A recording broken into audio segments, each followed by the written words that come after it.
LiberalViewer presents. So, welcome to the February 14th edition of LiberalViewer Sunday Live Clip Roundup.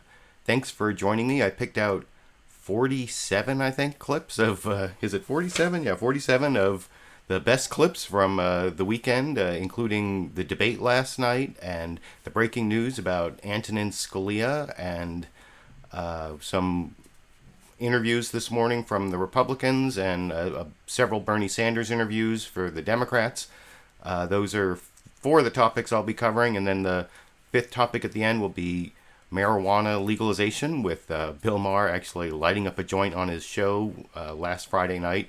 Most of my clips come from the big five corporate outlets of ABC, NBC, CBS, CNN, and Fox News, the so-called corporate media here in the United States. Plus, I have a little bit of political comedy from HBO's Real Time with Bill Maher and from last night's Saturday Night Live. Like I said, it's a big historic program, or historically big news day because of the death of Antonin Scalia, which will be the second topic I'm going to cover. But I want to do sort of a mini debate clip roundup since I couldn't get a debate clip roundup done before the Sunday clip roundup, and I'm going to show you 11 clips from last night's CBS Republican candidate debate. It was very contentious. Sometimes I think it looked a little bit like the Jerry Springer show more than a Republican debate. And before I get to those clips, I always like to start with a little bit of political comedy. First, the big story last week before the Republican debate and before the death of Justice Scalia was the name-calling had gone to a new level from Donald Trump against Ted Cruz, which is something Bill Maher talked about on his monologue last Friday in this clip. Is obsessed with the fact that 2 days ago Donald Trump called Ted Cruz a pussy. They pretended like the world was coming to an end, which is, first of all, so unfair to pussies. But, you know, not to defend Donald Trump, but it wasn't said in the bad sense of pussy, like you're pussy. No. It's just like pussy from Pussycat. That's what that, and you know what it was? Ted Cruz is for waterboarding, but not enough for it. So he's a pussy. This is so Republican. They're so binary. If you're not enough of a dick, you're a pussy. And this is...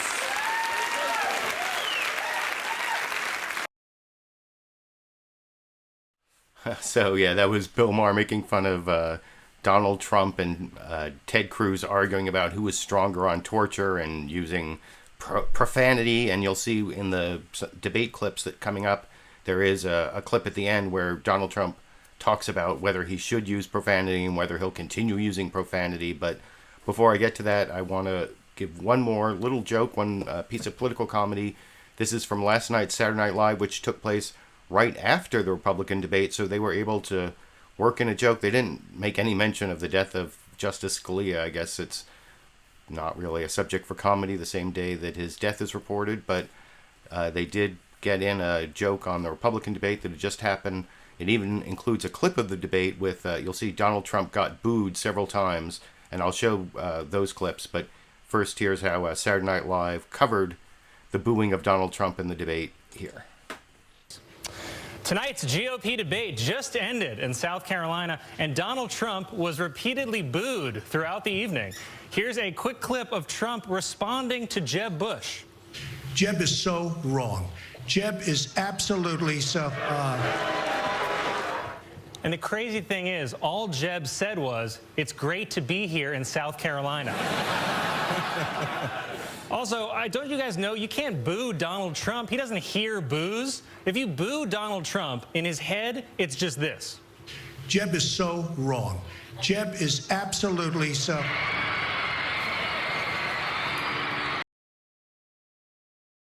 I don't know, that may be true, but actually you'll see in the third clip from the Republican debate I'm going to show when Donald Trump gets booed, he recognizes it is booing. That's he even reacts to it and explains why they're booing him. But before I get to that, I'm going to start with Donald Trump's reaction to the death of Justice Scalia and whether he thinks that Barack Obama has the right to nominate a replacement. And basically, even though there was so much disagreement between the Republican candidates, they pretty much all agreed that the nomination of a replacement for Antonin Scalia should wait for the next president.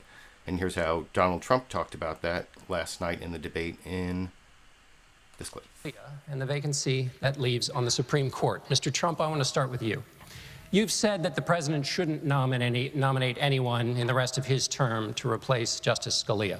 If you were president and had a chance with 11 months left to go in your term, wouldn't it be an abdication to conservatives in particular not to name a conservative justice with the rest of your term for the...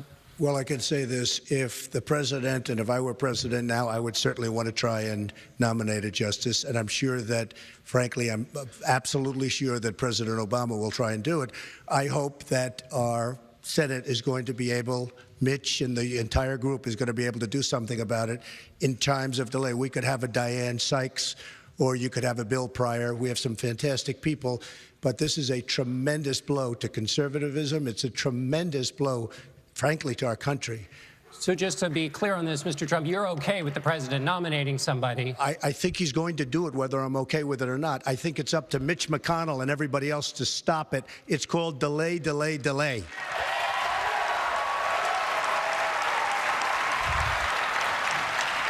Governor Kasich, I want to get your... So delay, delay, delay, that seems to be the general idea amongst the Republicans. And by the way, if you're watching this as a recorded show, I forgot to say you can look down in the video description and I will put links to all the different topics, not to each of the clips, but at least all the topics where you can click to the topic that most interests you.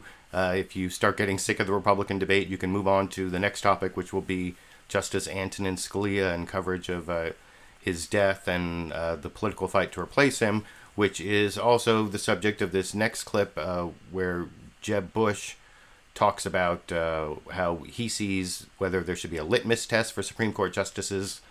You'll see in the question, John Dickerson quotes Bernie Sanders as saying he has a litmus test of finding a justice who will overturn Citizens United. And Jeb Bush uses like the old establishment Republican line of no litmus tests. And then he explains what he's looking for over in this clip.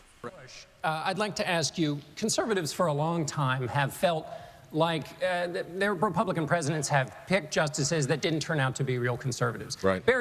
Bernie Sanders has said he would have a litmus test. He would make sure that he appointed a justice who was going to overturn Citizens United.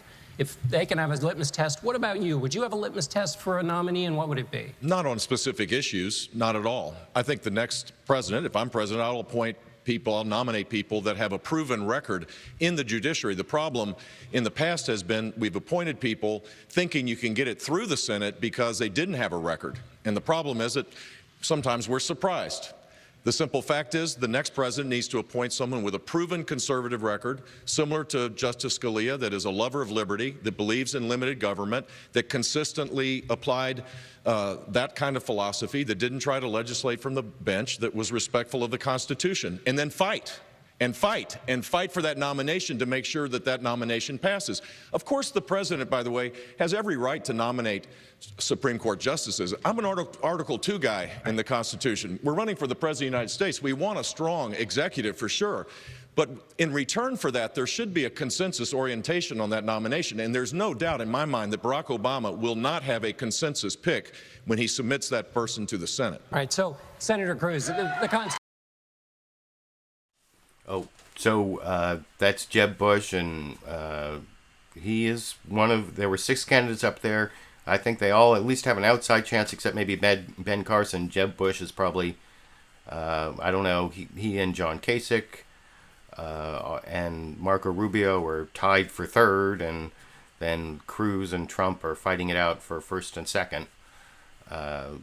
That's, so I didn't even show, I had a clip of Dr. Ben Carson earlier, and that's the one clip I cut from the debate because I have so many clips, and I'm going to see Bill Maher live at 8 o'clock tonight here in Sacramento, local time, and so I have to make sure I finish the show, and just the clips themselves are over an hour and a half long with these 47 clips, so I should probably get to it, get on to the next clip, which I said was going to be Donald Trump getting booed, but actually that's a little bit later. This is actually, I don't know if they're either booing the moderator, John Dickerson, or they're booing the facts.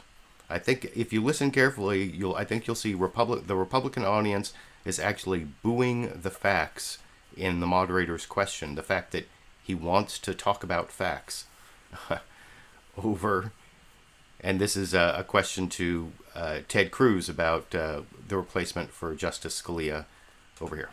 Governor Bush. Yep. You said defeating ISIS requires defeating Assad, but wouldn't that also put us into conflict with Russia, a country that supports? Sorry, wrong clip. This is the correct clip. So, Senator Cruz, the Constitution says the president shall appoint with advice and consent from the Senate, just to clear that up. So he has the constitutional power. But you don't think he should. Where do you set that date if you're president? Does it begin in election year, in December, November, September? And once you set the date, when you're president, will you abide by that date? Well, we have 80 years of precedent of not confirming Supreme Court justices in an election year. And let me say, Justice Scalia... I'm sorry to interrupt. Were any appointed in an election year? Or is that just there were 80 years? 80 years of not confirming. For example, LBJ nominated Abe Fortas. Fortas did not get confirmed. He was defeated. But Kennedy was confirmed in 88. No, Kennedy was confirmed in 87. He was appointed in 87. He was appointed in 88. That's the question. Is it appointing or confirming? What's the difference? In this case, it's both. But if I could answer the question. Sorry, I just want to get the facts straight for the audience. I apologize.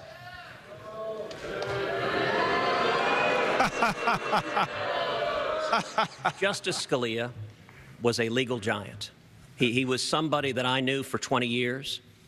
He was a brilliant man. He was faithful to the Constitution. He changed the arc of American legal history. And I'll tell you, his passing tonight, our prayers are with his family, with his wife, Maureen, who he adored, his 9 children, his 36 grandkids, but it underscores the stakes of this election.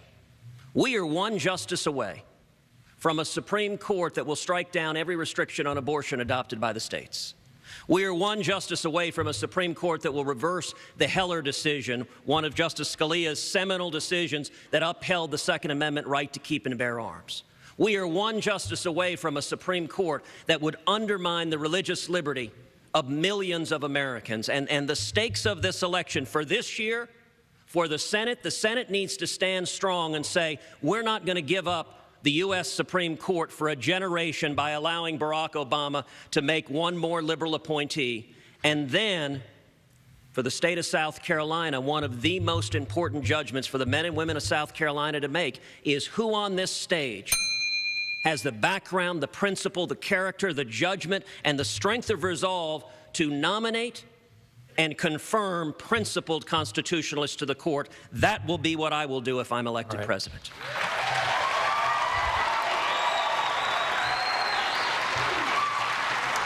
Thank you.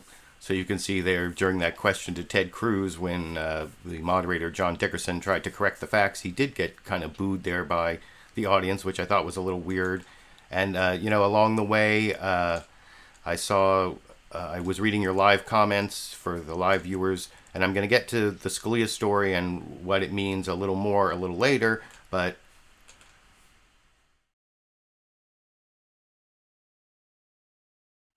you can see Bruno Coutinho asked how they can delay the nomination. I mean, basically, the way it works is the president has the right to nominate, but then the Senate, it's up to the majority of the Senate whether they want to hold hearings and whether they want to take a vote.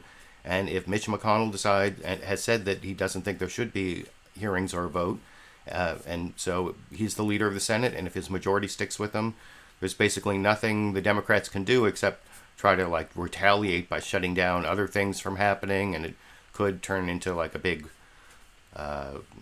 blockade, another obstructionism crisis, but that wouldn't be all that much new, and there'll be some coverage of that when I get to the second topic, the big topic of the death of Justice Scalia in a little bit, but I want to finish up the debate clips first.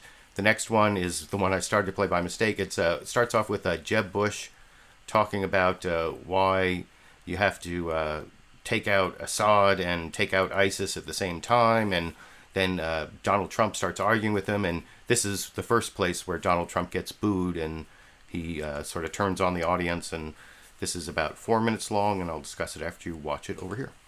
Governor Bush. Yep. You said defeating ISIS requires defeating Assad, but wouldn't that also put us into conflict with Russia, a country that supports Assad? So doesn't that mean effectively Assad's there to stay? No, it doesn't, and that's the problem. The lack of leadership in this country by Barack Obama, John Kerry, Hillary Clinton, thinking that this is a policy that works, this policy of containment with ISIS, it's a complete, unmitigated disaster. And to allow Russia now to have influence in Syria makes it harder, but we need to destroy ISIS and dispose of Assad to create a stable Syria so that the 4 million refugees aren't a breeding ground for Islamic jihadists.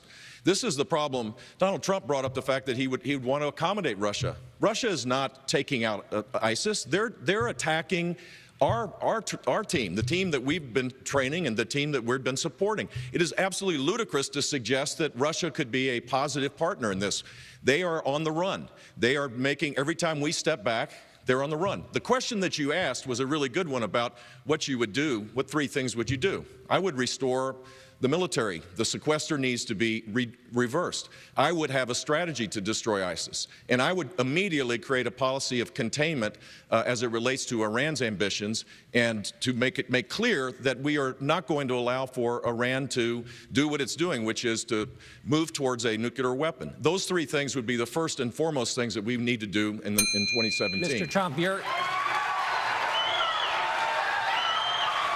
Mr. Trump, you were mentioned here. You did say you could get along very well with Vladimir Putin. You did at one point say, let Russia take care of ISIS. Called me a genius. I like him so far, I have to tell you. Let me just tell you this.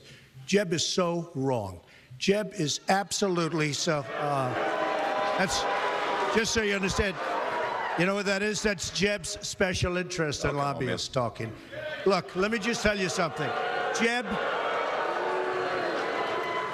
is so wrong. You got to fight ISIS first. You fight ISIS first. Right now you have Russia, you have Iran, you have them with Assad, and you have them with Syria. You have to knock out ISIS. They're chopping off heads. These are animals. You have to knock them out. You have to knock them off strong. You decide what to do after. You can't fight 2 wars at one time. If you listen to him and you listen to some of the folks that I've been listening to, that's why we've been in the Middle East for 15 years and we haven't won anything. We've spent $5 trillion in the Middle East because of thinking like that. We've spent and Lindsey Graham, who backs him, who had 0 on his poll. So let me just tell you something. We've spent.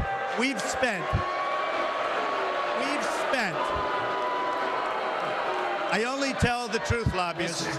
We've spent $5 trillion all over the middle. We have to rebuild our country. We have to rebuild our infrastructure. You listen to that, you're going to be there for another 15 years. All right, Governor Bush, please respond. So the very basic fact is that Vladimir Putin is not going to be an ally of the United States. The whole world knows this. It's a simple, basic fact. They're not taking out, they're not even attempting to take out ISIS. They're attacking the troops that we're supporting. We need to create a coalition, Sunni-led coalition on the ground with our special operators to destroy ISIS and bring about stability. And you can't do that with Assad in power. We're supporting troops that we don't even know who they are. We're supporting troops that we don't even know who they are. All right. We have no idea who they are. Gentlemen, I think we're gonna leave that there. I've got a question for Senator. This is from a guy who gets his foreign policy from the shows. Oh, yeah, this is a guy who thinks that Hillary Clinton was a great negotiator in Iran. We're living in dangerous times. In New Hampshire. This is a man who insults his way to the nomination. 44 million. All right, ladies. All right. Give me a break. Gentlemen, let's leave it there so I can ask a question of Senator Cruz, who's also running.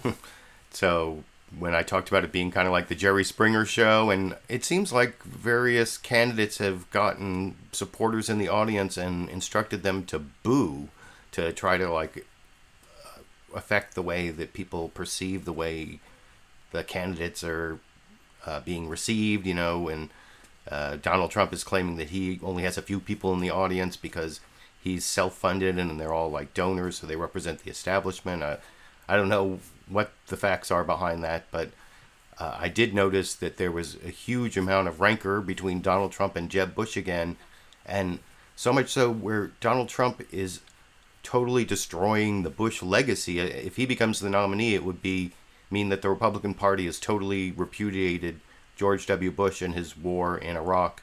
And that's even more clear when Donald Trump won't even say that he was wrong to want George W. Bush impeached over the war in Iraq. and then you'll see this is like another rancorous conversation between between Jeb Bush and Donald Trump, and I think Ted Cruz may be in this one. I can't remember, but we'll see in this clip. On Monday, George W. Bush will campaign in South Carolina for his brother. As you said tonight, and you've often said, the Iraq War and your opposition to it was a sign of your good judgment. In 2008, in an interview with Wolf Blitzer talking about President George W. Bush's conduct of the war, you said you were surprised that Democratic leader Nancy Pelosi didn't try to impeach him. You said, quote, which personally I think would have been a wonderful thing, close quote. When you were asked what you meant by that, you said, for the war. For the war. He lied. He got us into the war with lies. Do you still believe President Bush should have been impeached? First of all, I have to say, as a businessman, I get along with everybody. I have business all over the world. I know so many of the people in the audience. And by the way, I'm a self-funder. I have my wife and I have my son. That's all I have. I don't have this. So let me just tell you, I get along with everybody, which is my obligation to my company, to myself, etc. Obviously, the war in Iraq was a big, fat mistake, all right? Now, you can take it any way you want, and it took Jeb Bush, if you remember at the beginning of his announcement, when he announced for president, took him 5 days. He went back. It was a mistake. It wasn't a mistake. Took him 5 days before his people told him what to say, and he ultimately said it was a mistake. The war in Iraq, we spent $2 trillion, thousands of lives. We don't even have it. Iran is taking over Iraq with the second largest oil reserves in the world. Obviously, it was a mistake. So George Bush made a mistake. We can make mistakes, but that one was a beauty. We should have never been in Iraq. We have destabilized the Middle East. But so you still think he should be impeached? I think it's my turn, isn't it? You do whatever you want. You call it whatever you want. I want to tell you, they lied. Okay. They said there were weapons of mass destruction. There were none, and they knew there were none. There were no weapons of mass destruction. All right. Governor Bush. When a member on the stage's brother gets attacked, the brother gets to respond. Do I get to do it 5 or 6 times or just once responding to that? So here's the deal. I'm sick and tired of Barack Obama blaming my brother for all of the problems that he's had. And frankly, I could care less about the insults that Donald Trump gives to me. It's blood sport for him. He enjoys it, and I'm glad he's happy about it. But I am sick and tired of him going after my family. My dad is the greatest man alive in my mind. And while Donald Trump was building a reality TV show, my brother was building a security apparatus to keep us safe, and I'm proud of what he did. And he's had the gall to go after my mother. The World Trade Center came down during your brother's reign. Remember that. Hold on. Let me finish this. He's had the gall to go after my mother. That's not keeping us I won safe. the lottery when I was born 63 years ago and looked up and I saw my mom. My mom is the strongest woman I know. She should be running. This is not about my family or his family. Okay. This is about the South Carolina families that need someone to be a commander-in-chief that can lead. I'm that person. Governor Kasich, would you weigh in on... So, I'm sorry if you see like a little red spot here. It's because I had my tooth extracted last Thursday. This is like kind of the peak swollenness and soreness, and I keep putting ice packs on it. If you see any like water dripping, I apologize for that. But I'm doing my best to give you all these clips. And first, did you hear that little slip from Jeb Bush in that clip where he said that he could care less about these insults from Donald Trump rather than he couldn't care less? Of course, that's kind of a common slip. And what's much more remarkable about that is that Donald Trump, the front runner for the nomination of the Republican Party, has basically adopted Bush lied and people died, which was like the left-wing slogan from 2004 and 2008. And now that's what the Republican Party seems to be accepting. And not everyone on the stage, and it wasn't just Jeb Bush that was going to the aid of George W. Bush. In this next clip, you'll see Marco Rubio takes exception to that part about Bush being there, during 9/11. It was the World Trade Center coming down during George W. Bush's presidency. And Donald Trump, sticks at it. He also sounds again like someone on the left. He sounds like ready to blame George W. Bush for 9/11 and the attack on the World Trade Center. in response to Marco Rubio's discussion of that. Let me make sure I play the right clip here. Yeah. 30 seconds, Senator. Yeah. I just want to say, at least on behalf of me and my family, I thank God all the time that it was George W. Bush in the White House on 9/11 and not Al Gore.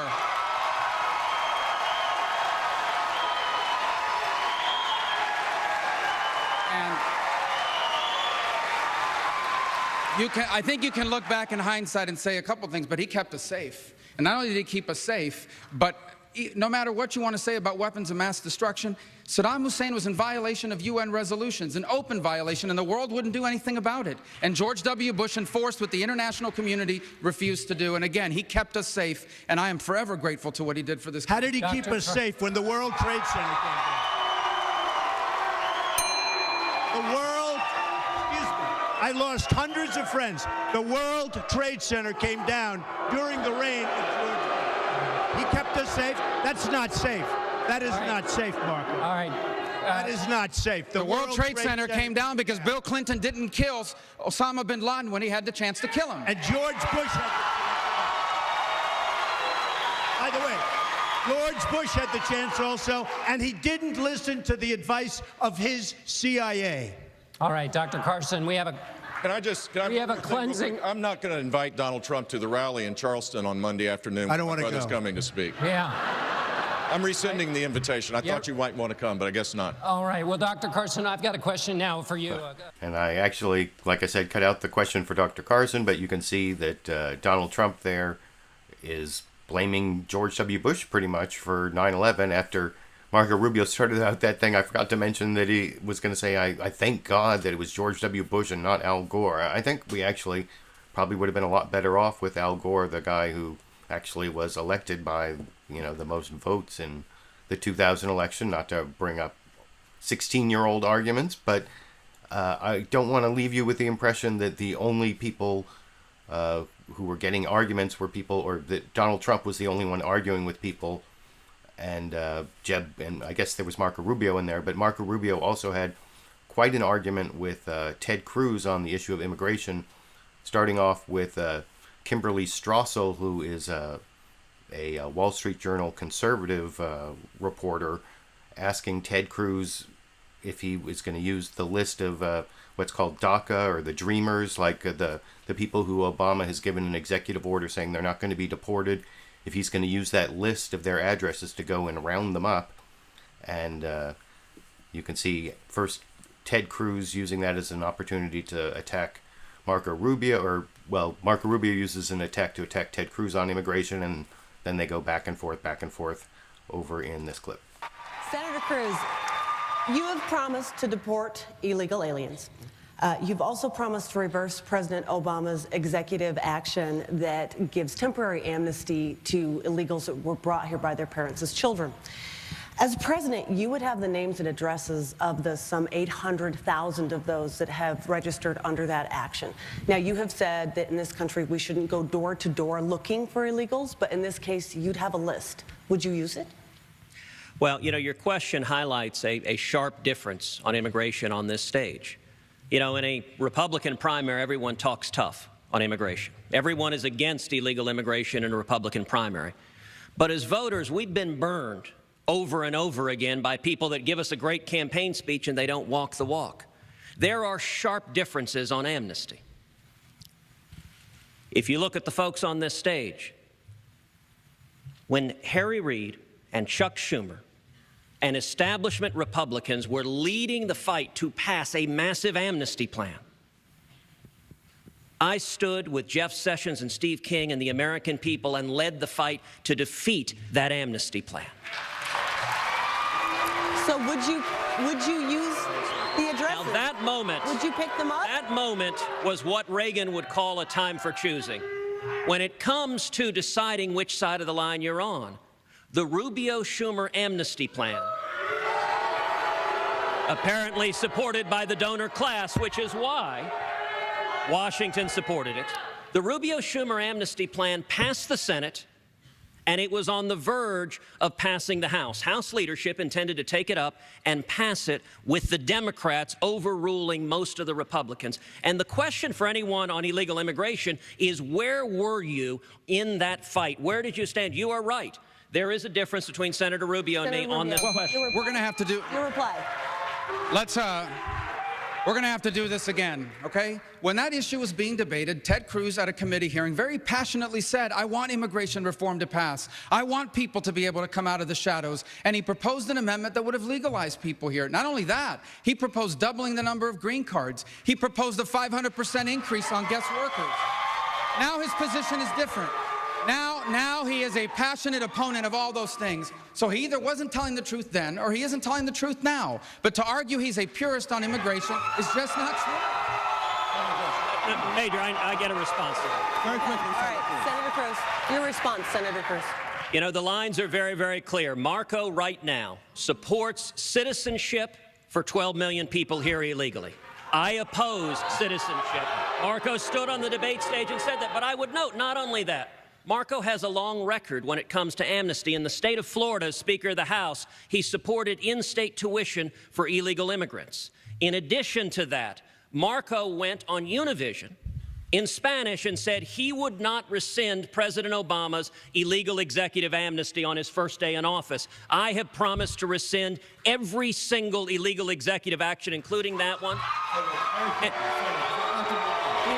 on the question, First of all, I don't know how he knows what I said on Univision because he doesn't speak Spanish. And second of all, the other point that I would make... Marco, si quieres, díselo ahora mismo, díselo ahora. En español, si quieres. This is a disturbing pattern now, because for a number of weeks now, Ted Cruz has just been telling lies. Right. He lied about Ben Carson in Iowa.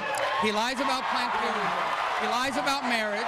He's lying about all sorts of things, and now he makes things up. The bottom line is this is a campaign, and people are watching it, and they see the truth behind all these issues. And here's the truth. Ted Cruz supported legalizing people that were in this country that illegally, is simply and only now does he say he that is absolutely false. What he said is knowingly false.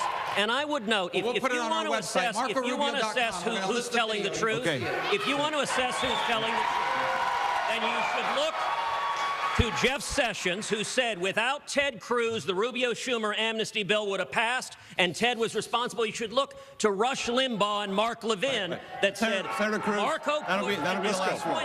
Governor Bush. I'll put the video online, and you can make it. Governor Bush, I want to... Yes, yeah. So, like I said, you can see both Marco Rubio and Ted Cruz were willing to get kind of nasty there and attack each other. It's not just Donald Trump and the other people. And I'm pretty sure what Ted Cruz said there in Spanish was, say the same thing in Spanish if you want. I couldn't quite hear all of it, and I'm not fluent in Spanish, but I know enough Spanish to be able to translate that sentence. And apparently Ted Cruz does as well. But again, when the subject of immigration came up and Jeb Bush started talking about his immigration plan, Donald Trump, for some reason, could not help himself for using it as another opportunity to go after Jeb Bush. He really doesn't like Jeb Bush of all the people on the stage, apparently. And you can see that over in this clip. Bring this out to a little wider philosophical aperture, if you will. Thank you. You have said illegal immigrants, quote, broke the law, but it's not a felony. Still quoting you, it's an act of love. It's an act of commitment to your family. Mr. Trump has, as you are well aware, denounced that statement over and over. Do you still believe it? What does that mean to you? And how does that inform your approach to immigration reform?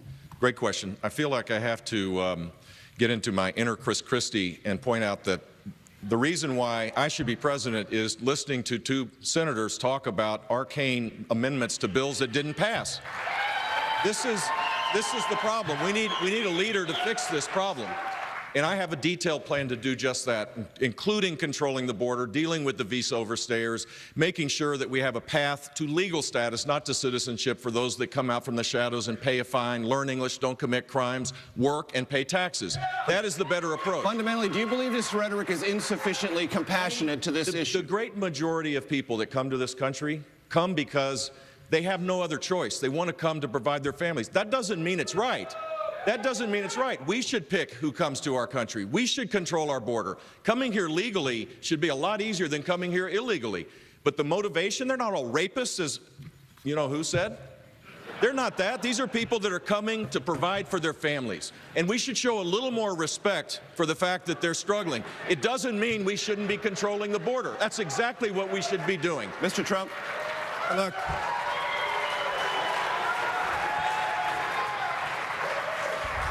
when I announced that I was running for president on June 16th, illegal immigration wasn't even a subject. If I didn't bring it up, you wouldn't even be talking. Now, I don't often agree with Marco, and I don't often agree with Ted, but I can in this case. The weakest person on the stage by far on illegal immigration is Jeb Bush. They come out of an act of love, whether you like it or not.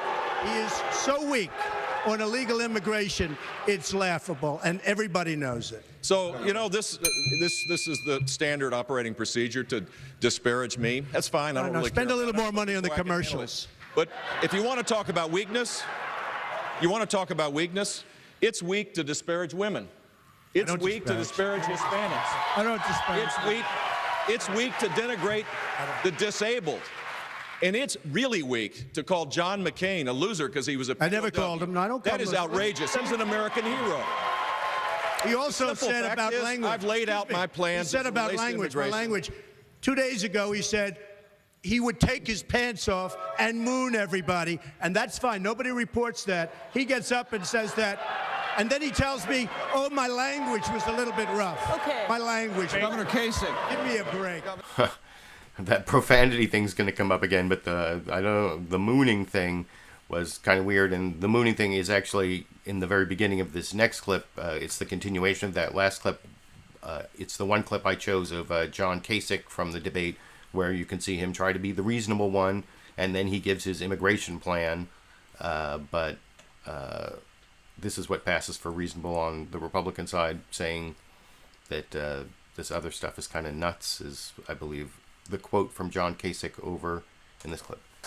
Governor Kasich, here in South Carolina earlier this week, you said the concept of deporting 11 million undocumented workers here. Make sure my mother's listening if she's watching the debate. I didn't say that I was going to move You did say it. It's been reported in 10 different newspapers. We will leave the moon metaphors to be adjudicated later, I assure you. Governor Kasich, you said earlier this week in South Carolina, the idea of deporting 11 million undocumented workers in this country is nuts.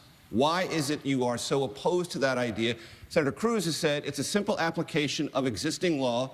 The application of that is not inhumane, it is just. Why do you disagree? Yeah, before I get to that, this is the 9th or the 10th debate. And when I've been watching here, this back and forth, and these attacks, some of them are personal. I think we're fixing to lose the election to Hillary Clinton if we don't stop this. I mean, the fact is, you know what I would suggest? Why don't we just take all the negative ads and all the negative comments down from television and let us just talk about what we're for, and let's sell that, and the Republican Party will be stronger as a result. Now, back to... What are you for on immigration? Cause major, you know this. Look, first of all, I'm for sealing the border, okay? And then I'm for a guest worker program. People can come in, work, and go back home. We haven't closed the border because special interests, I believe, blocked it. Then we have 11.5 million people here. If they have not committed a crime since they've been here, make them pay a fine and some back taxes and give them a path to legalization, never to citizenship. It is not going to happen that we're going to run around and try to drag 11.5 million people out of their homes. I'll tell you this. Within the first 100 days, I will send a plan like this to the Congress of the United States, and if I'm president, I'll bet you dollars to donuts right now it will pass. That is a reasonable proposal that the people of this country, in my judgment, will support, and so will the bulk of the Congress of the United States. Moving subjects. So, like I said, that's what passes for being reasonable in the Republican Party, and it's actually not that great. You heard, it's a path to legalization, but never citizenship, which basically kind of creates a second-class citizenship in the United States, especially the guest worker program that some of them are for, where your employer gets to decide whether you get to stay in your home or get deported back to the country you came from. But anyway, John Kasich is still better than any of the other, or better than Trump and Cruz, though picking who's better on that stage is a little bit difficult, and that's one of Kasich's problems, is that he's called the Democrats Republican, and it doesn't look like he has, even though he did well in New Hampshire, it doesn't look like he has, he's not doing that well in South Carolina, and doesn't have much of an organization for the later states.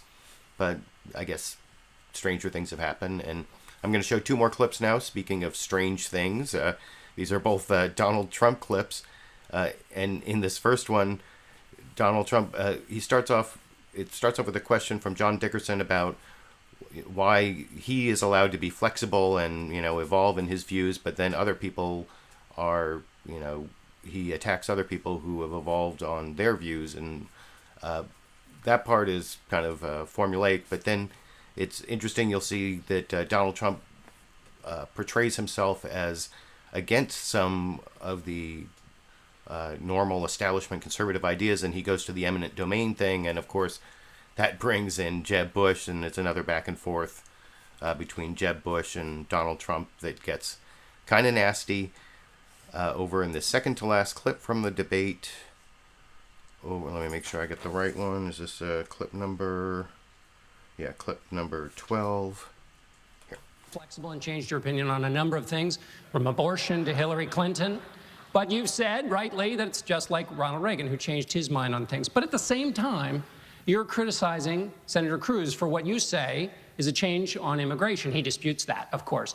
So why is your change of opinion make you like Reagan, and when he changes his opinion, it's a huge character flaw? John, in life, you have flexibility. You do have flexibility. When you're fighting wars, you're going one way. You have a plan. It's a beautiful plan. It can't lose. The enemy makes a change, and all of a sudden you have to change. You have to have flexibility. In Ronald Reagan, though, in terms of what we're talking about, was the great example. He was a somewhat liberal Democrat who became a somewhat pretty strong conservative. He became, most importantly, became a great president. He made many of the changes that I've made. I mean, I've seen, as I grew up, and as I get older and wiser, and I feel that I am a conservative. Now, I also feel I'm a common sense conservative, because some of the views I don't agree with. And I think a lot of people agree with me, obviously, based on what's happening. Which conservative idea don't you agree with? Well, I think these people always hit me with eminent domain. And frankly, I'm not in love with eminent domain, but eminent domain is something that you need very strongly. When Jeb had said, you used eminent domain privately for a parking lot, it wasn't for a parking lot. The state of New Jersey, too bad Chris Christie's not here, he could tell you, the state of New Jersey wanted to build a very large tower that was going to employ thousands of people. I mean, it was going to really do a big job in terms of economic development. Now, just so you understand, I got hit very hard. It's private eminent domain. You understand that they took over a stadium in Texas and they used private eminent domain, but he just found that out after he made the charge. All right. Governor Bush, I think by they, he's referring to your brother. Yeah. You're on the hook for your brother. Well, Jeb wouldn't have known about it. So there's all sorts of intrigue about where I disagree with my brother. There'd be one right there. You should not use eminent domain for private purposes. A baseball stadium or a parking lot for limos. You shouldn't have used it then, Jeb. It's very different. Transmission lines, pipelines, bridges, highways, all of that is proper use of eminent domain. Not to take an elderly woman's home to build a parking lot so that high rollers can come from New York City to failed casinos in Atlantic City. That is not the appropriate thing to do. Senator Cruz, you were mentioned in the mix here. Your response. You know, flexibility is a good thing, but you shouldn't be flexible on core principles. I like Donald. He is an amazing entertainer. But his policies for most of his life... Thank you very much. I appreciate it. For most of his life, his policies have been very, very liberal. For most of his life, he has described himself as very pro-choice and as a supporter of partial birth abortion. Right now, today, as a candidate, he supports federal taxpayer funding for Planned Parenthood. I disagree with him on that. That's a matter of principle, and I'll tell you... You are the single biggest liar. You probably are worse than Jeb Bush. You are the single biggest liar. All right. This guy lied. Let me just tell you, this guy lied about Ben Carson when he took votes away from Ben Carson in Iowa, and he just continues. And today, we had robocalls saying Donald Trump is not going to run in South Carolina, where I'm leading by a lot. I'm not going to run. Vote for Ted Cruz. This is the same thing he did to Ben Carson. This guy will say anything. Nasty guy. Now I know why he doesn't have one endorsement from any of his colleagues. All right, John, I Senator get to Cruz, respond. pick from the buffet there. He's a nasty guy. Well, I will say, I will say it is fairly remarkable to see Donald defending Ben after he called him pathological and compared him to a child molester, both of which were offensive and wrong. But let me say more broadly, you notice Donald didn't disagree with the substance, that he supports taxpayer funding for Planned Parenthood. And Donald has this weird pattern. When you point to his own record, he screams, liar, liar, liar. If you want to go... Where did I support it? Where did I support it? If you want to go... Hey, Ted, where did I support it? If you want to it? go and watch the video, go to our website, tedcruz.org. Where did you can I support see it, Ted? out Now, of don't tell me about Donald's a own video. mouth. When we Where did I support it? You supported it when we were battling over defunding Planned Parenthood. You went on television and said Planned Parenthood does wonderful things and we should not defund them. It does do wonderful things, but not as it relates to abortion. So tell me, what are the wonderful things? What are the wonderful things it does? There are wonderful things having to do with women's health. You see, but you and I not disagree when it comes on that. To abortion. Not when it comes to abortion. That's where I draw the line. John, the reason principle matters. The reason principle matters, sadly, was illustrated by the first questions today. The next president is going to appoint 1, 2, 3, 4 Supreme Court justices. If Donald Trump is president, he will appoint liberals. If Donald Trump is president, your Second Amendment will go away. Hold on, before... You know how I know that? Hold on, gentlemen, I'm going to turn this car around. John Roberts, Ted Cruz, with your brother, wanted John Roberts to be in the United States Supreme Court. They both pushed him. He twice approved Obamacare. All right, gentlemen. Good going, man. My name was my name was mentioned twice. Well, hold on. Gentlemen, we're in danger of driving this into the dirt. You gave us Senator Obamacare. Rubio. I'd like you to. You want to jump in here? Me a liar. I understand. You're on deck, Governor. He also denigrated one of my heroes, Ronald Reagan. Ronald Reagan was a liberal maybe in the 1950s. He was a conservative reform governor for 8 years before he became president, and no one would suggest he made an evolution for political purposes. He was a conservative, and he didn't tear down people like Donald Trump does. He tore down the Berlin Wall. Okay, Governor. And he's a great guy. Governor, Senator Cruz, 30 seconds on this one. I did not nominate John Roberts. I would not have nominated John Roberts. You pushed him. I supported him. You worked with him and you pushed him. Why do you lie? Donald, why adults learn not to interrupt each other. Why do you lie? Donald learned. You pushed him. Donald, adults learn not to interrupt each other. Yeah, I know. You're an adult. You're an adult. I did not nominate him. I would not have nominated him. I would have nominated my former boss, Mike Ludig, who was Justice Scalia's first law clerk. And you know how I know that Donald's Supreme Court justices will be liberals? Because his entire life he supported liberals, from Jimmy Carter to Hillary Clinton to John Kerry. In 2004, he contributed to John Kerry. Nobody who cares about judges would contribute to John Kerry, Hillary Clinton, Chuck Schumer, and Harry Reid. We're going to switch. That's what Donald Trump. Governor, we're going to switch gears here. Senator Marco. So I apologize to my live viewers. It looks like there's some stream buffering problem. Hopefully it won't mess up the recorded show. I'd hate to have to do this all over again, but I have one more clip I want to show you from the Republican debate. It's the one I talked about where Donald Trump promises not to use profanity anymore and says he's getting a bad rap on profanity. And then it turns into an argument with Jeb Bush about his bankruptcies, which I thought you might enjoy as the final clip from the Republican debate last night over here. Something in talking to voters that they wish somebody would tell you to cut it out is the profanity. What's your reaction? Well, I'll tell you. Over the years, I've made many speeches. People have asked me, big companies have asked me to make speeches, and friends of mine that run big companies on success. And on occasion, in order to sort of really highlight something, I'll use a profanity. One of the profanities that I got credited with using that I didn't use was a very bad word 2 weeks ago that I never used. I said, you. And everybody said, oh, he didn't say anything wrong. But you bleeped it. So everyone thinks I said the word. I didn't say anything. I never said the word.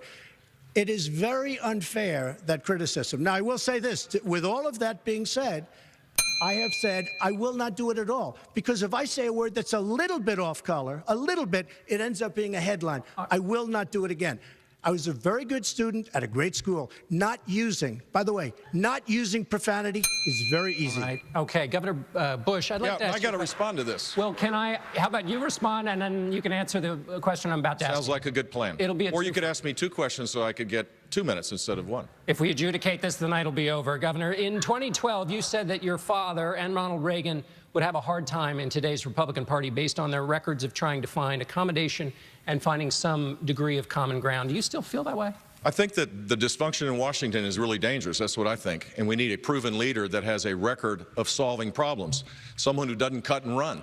Someone who could be a commander-in-chief to unite our country around common purposes. Someone who doesn't disparage people. Someone that doesn't brag, for example, that he's been bankrupt 4 times and it was great because he could use the legal system. Let me respond. That's another lie. I never went bankrupt. It's another lie. No, but it's a lie. This guy, he doesn't know what he's talking about. We need someone with a proven record to be able to forge consensus to solve problems. And right now, both Republicans and Democrats in Washington don't get it. People are struggling. 63% of Americans can't make a $500 car payment. Most Americans are living paycheck to paycheck. And we need someone who has a proven record of growing the economy, reforming the things that are broken, and I'm that person. Okay, Mr. Trump, your response. Let me just tell you. Jeb goes around saying, just like the biggest business leaders in this country, I've used the laws of the land to chapter. I bought a company. I threw it immediately into a chapter. I made a great deal. I used the laws to my benefit because I run a company. Yeah, I never went bankrupt. Excuse me, Jeb. Yeah. I never went bankrupt. Never. Now, but you don't want to say that. Now, let me just say, I've used it just like the biggest leaders in the country. Let me just tell you something. Florida.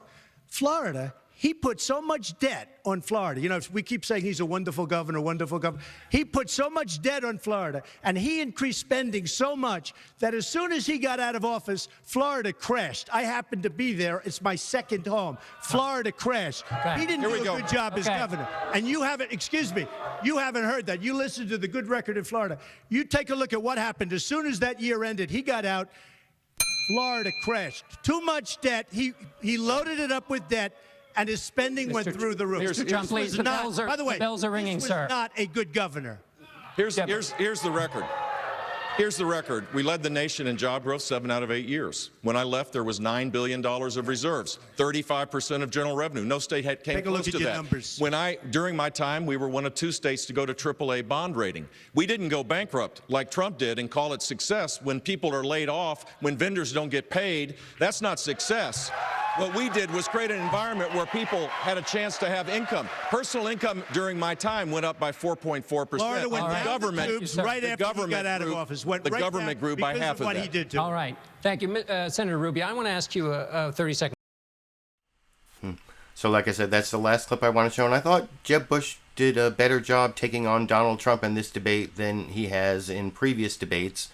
But a little later, I'll show you a CBS overnight poll that says that Jeb Bush was not one of the winners of the debate. Apparently Marco Rubio was, but that's the end of the debate segment. And before I move on to the Republican and Democratic sides of the 2016 presidential campaign, I want to show several clips on the big news of the death of Justice Antonin Scalia yesterday. And there are going to be several news clips covering that. It's not only sad for the Scalia family and for his friends and people who knew him, but it's big legal news and political news, and is going to have a huge effect on the 2016 campaign and on what happens in the Congress and in Washington, D.C. this year, I guess. Before I get to the news coverage and some of the comments on it, I want to show kind of a weird clip from HBO's Real Time with Bill Maher last Friday.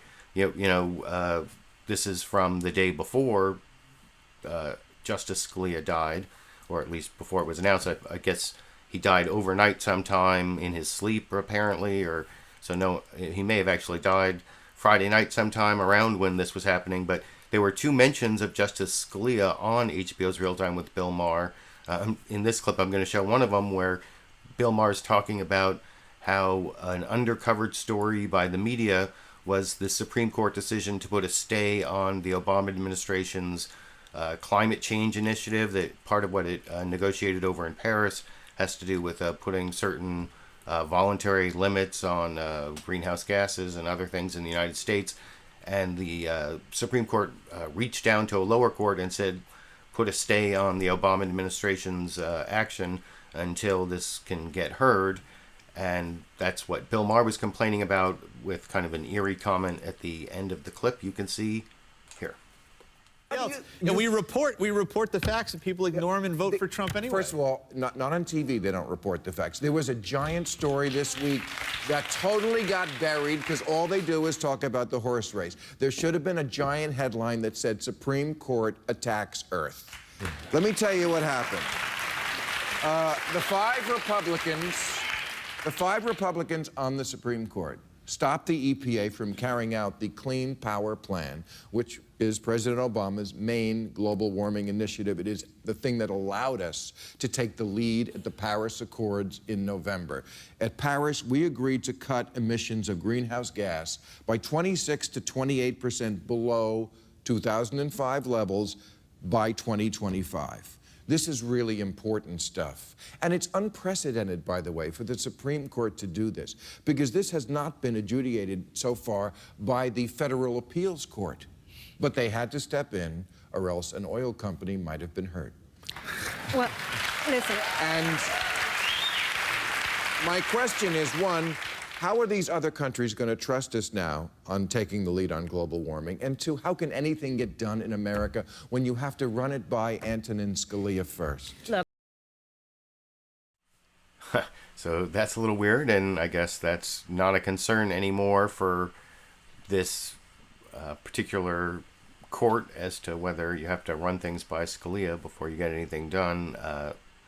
And it also kind of points out what a key justice Scalia is, especially if he were replaced by a liberal. There are a lot of 5-4 decisions that would be 5-4 decisions the other way, and there would be 5 reliable, more liberal votes for, what passes for liberal on the court. They're still very corporatist, and a lot of the decisions aren't all that great if you are really a liberal like I am when it comes to the law, but compared to the people the Republicans want, the 4 liberal justices are, they're moderate.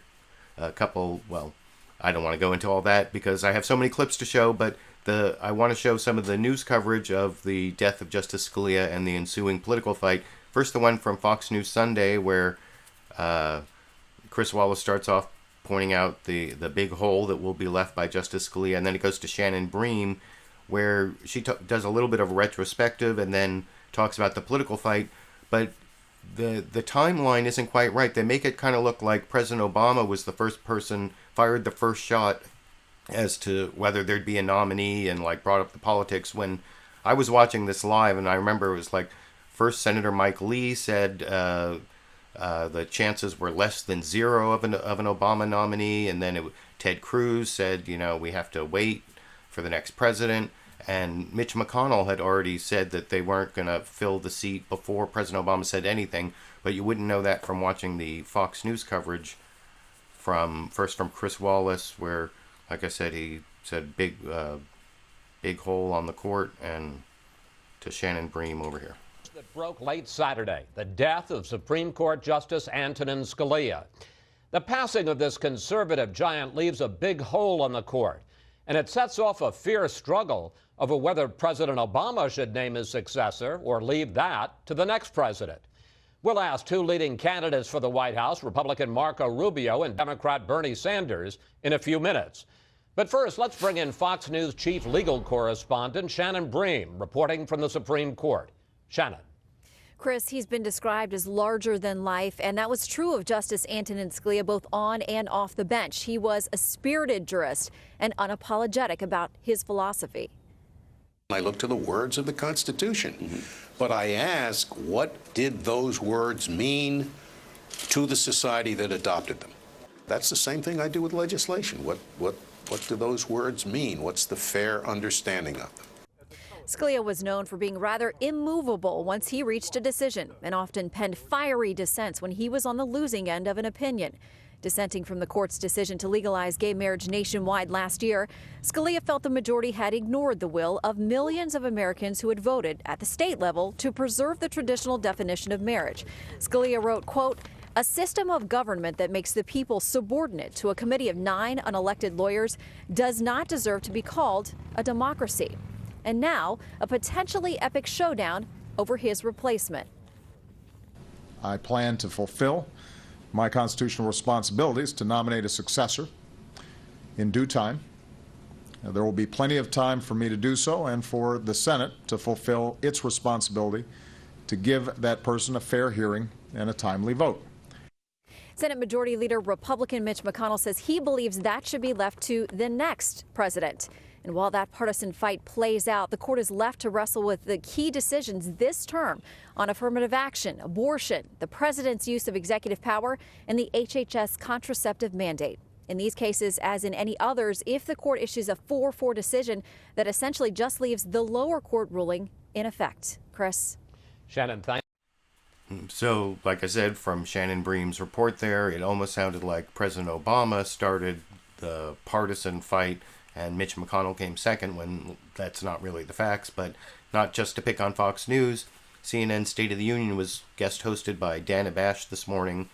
She started off by saying, "What's the State of the Union?" and it's stealing for a fight. And her short 1-minute report also doesn't really give you a good idea of what the real timeline is as to who went partisan first. It also makes it almost look like Obama did as well in this clip. State of our union is stealing for a fight.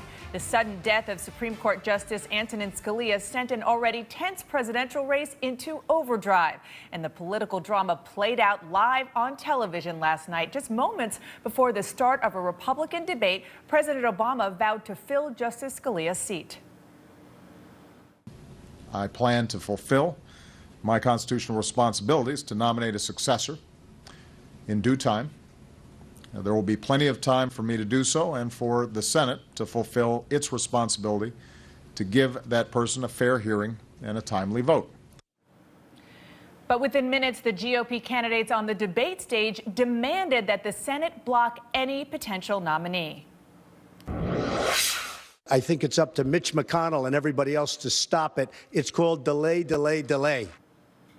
A partisan showdown that will certainly play out on the campaign trail. We are going to look at this from...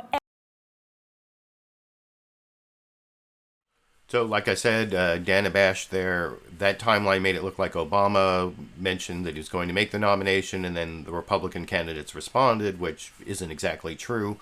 And one of the networks that did give a correct timeline is ABC's This Week with George Stephanopoulos, but they actually split the story into two parts. First, they had their justice reporter, Pierre Thomas, talk about the death of Scalia, which, says everyone's stunned and everything. Although one of the weird things that they said mentioned no foul play, which I don't know if you have to mention that or if anyone was even thinking that, but I mean, he was 79 years old.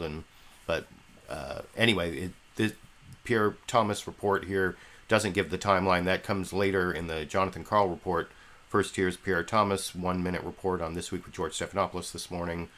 I don't think George Stephanopoulos says anything at the beginning, but... Orange flags here at the Supreme Court and across the nation at half-staff as the court mourns the loss of Justice Scalia. A giant here in Washington, his death has enormous legal and political ramifications. Justice Scalia apparently died in his sleep while on a quail hunting trip at a West Texas resort. His body was discovered after he failed to appear for a breakfast gathering. U.S. Marshals came to the scene and the FBI is assisting, but Scalia was not known to have any health problems, and law enforcement sources say there appears to be no foul play. The longest-serving justice on the court, Scalia was appointed by Ronald Reagan in 1986. An astute legal mind, he became a champion of conservative causes, respected even by adversaries. President Obama called Scalia's son to offer condolences and interrupted a trip to California to address the nation. He influenced a generation of judges, lawyers, and students, and profoundly shaped the legal landscape. Scalia's body has arrived in El Paso. No word this morning on memorial services, but tributes will surely come as a colorful, larger-than-life figure is gone. All of official Washington stunned. George? Pierre Thomas, the court. Oh, well, one thing I forgot to mention about that report that they never showed on Fox News was Obama said nice things about Scalia, which they never really reported on in the Fox News report.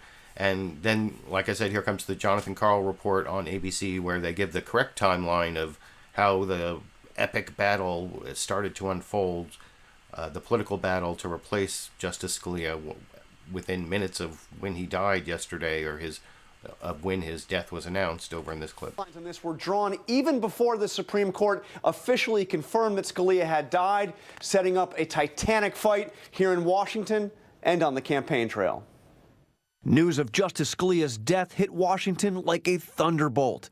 And in an unprecedented move, Senate Majority Leader Mitch McConnell immediately released a statement saying this vacancy should not be filled until we have a new president. But when President Obama came before the cameras to mark Scalia's passing, he made it clear he would not be taking McConnell's advice. I plan to fulfill my constitutional responsibilities to nominate a successor in due time. At the debate in South Carolina last night, the Republican candidates hoping to replace Obama called on Congress to block the president. I think it's up to Mitch McConnell and everybody else to stop it. It's called delay, delay, delay. We're not going to give up the U.S. Supreme Court for a generation by allowing Barack Obama to make one more liberal appointee. Someone on this stage will get to choose the balance of the Supreme Court. We ought to let the next president of the United States decide who is going to run that Supreme Court with a vote by the people of the United States of America.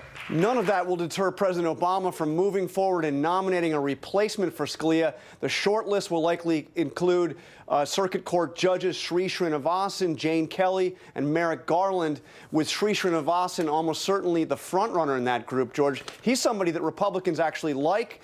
He was a clerk for Justice Sandra Day O'Connor. He served in the administration of George W. Bush and was confirmed at 97-0 for his current post. But of course, that is a far cry from confirming him to replace Scalia.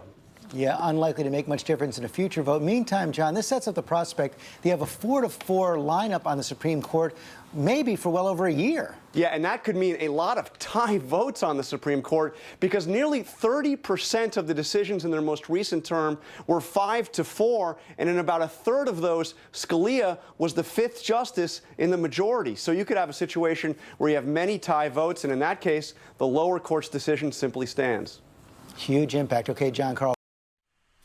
So that's the second ABC report, which I thought covered the timeline well, and I think based on the other things I've read, I should have to start practicing saying the name Judge Sri Srinivasan, who's this D.C. Circuit judge who's most likely to be Obama's pick because he was confirmed by the Senate like 97-0, and so it would be hard to justify not even holding hearings on him. But I want to show a couple other news reports on this from the other networks. First is the CBS one from their reporter, Mary Bruce, I believe. Was that her name? And it starts off with John Dickerson. Mary Bruce is a later reporter. This is Jan Crawford giving sort of the retrospective on Scalia, and then overview of the political fight to come. And this is how CBS covered it this morning here. Antonin Scalia had died at the age of 79. A key conservative on the court, his death has already had an impact on the presidential campaign. We go now to CBS News chief legal correspondent Jan Crawford outside the Supreme Court in Washington. Jan? Well, John, news of Scalia's death sent shockwaves through Washington. Just the loss of this larger-than-life figure here at the court and in the law. And regardless of your ideology, I think it is almost hard to imagine that when the justices return to the bench next week, the empty seat will be Scalia's. The remedy for a case is always subject to the court's discretion and always depends upon the realities on the ground. He was a giant in the law. Nominated by President Reagan, Justice Scalia shaped the conservative legal movement with his sharp intellect and his clear, colorful writing, like his dissent calling the court's decision upholding Obamacare pure applesauce. One of his most significant decisions for the court, that the Second Amendment guarantees an individual right to bear arms. He told 60 Minutes Leslie Stahl in 2008 he couldn't imagine doing anything else. When I first came on the court, I thought I would for sure get off as soon as I could, which would have been when I turned 65, because, justices retire at full salary. So there's no reason not to leave and go off and do something else. I cannot think of what I would do for an encore. I can't think of any other job that I would find as interesting and as satisfying.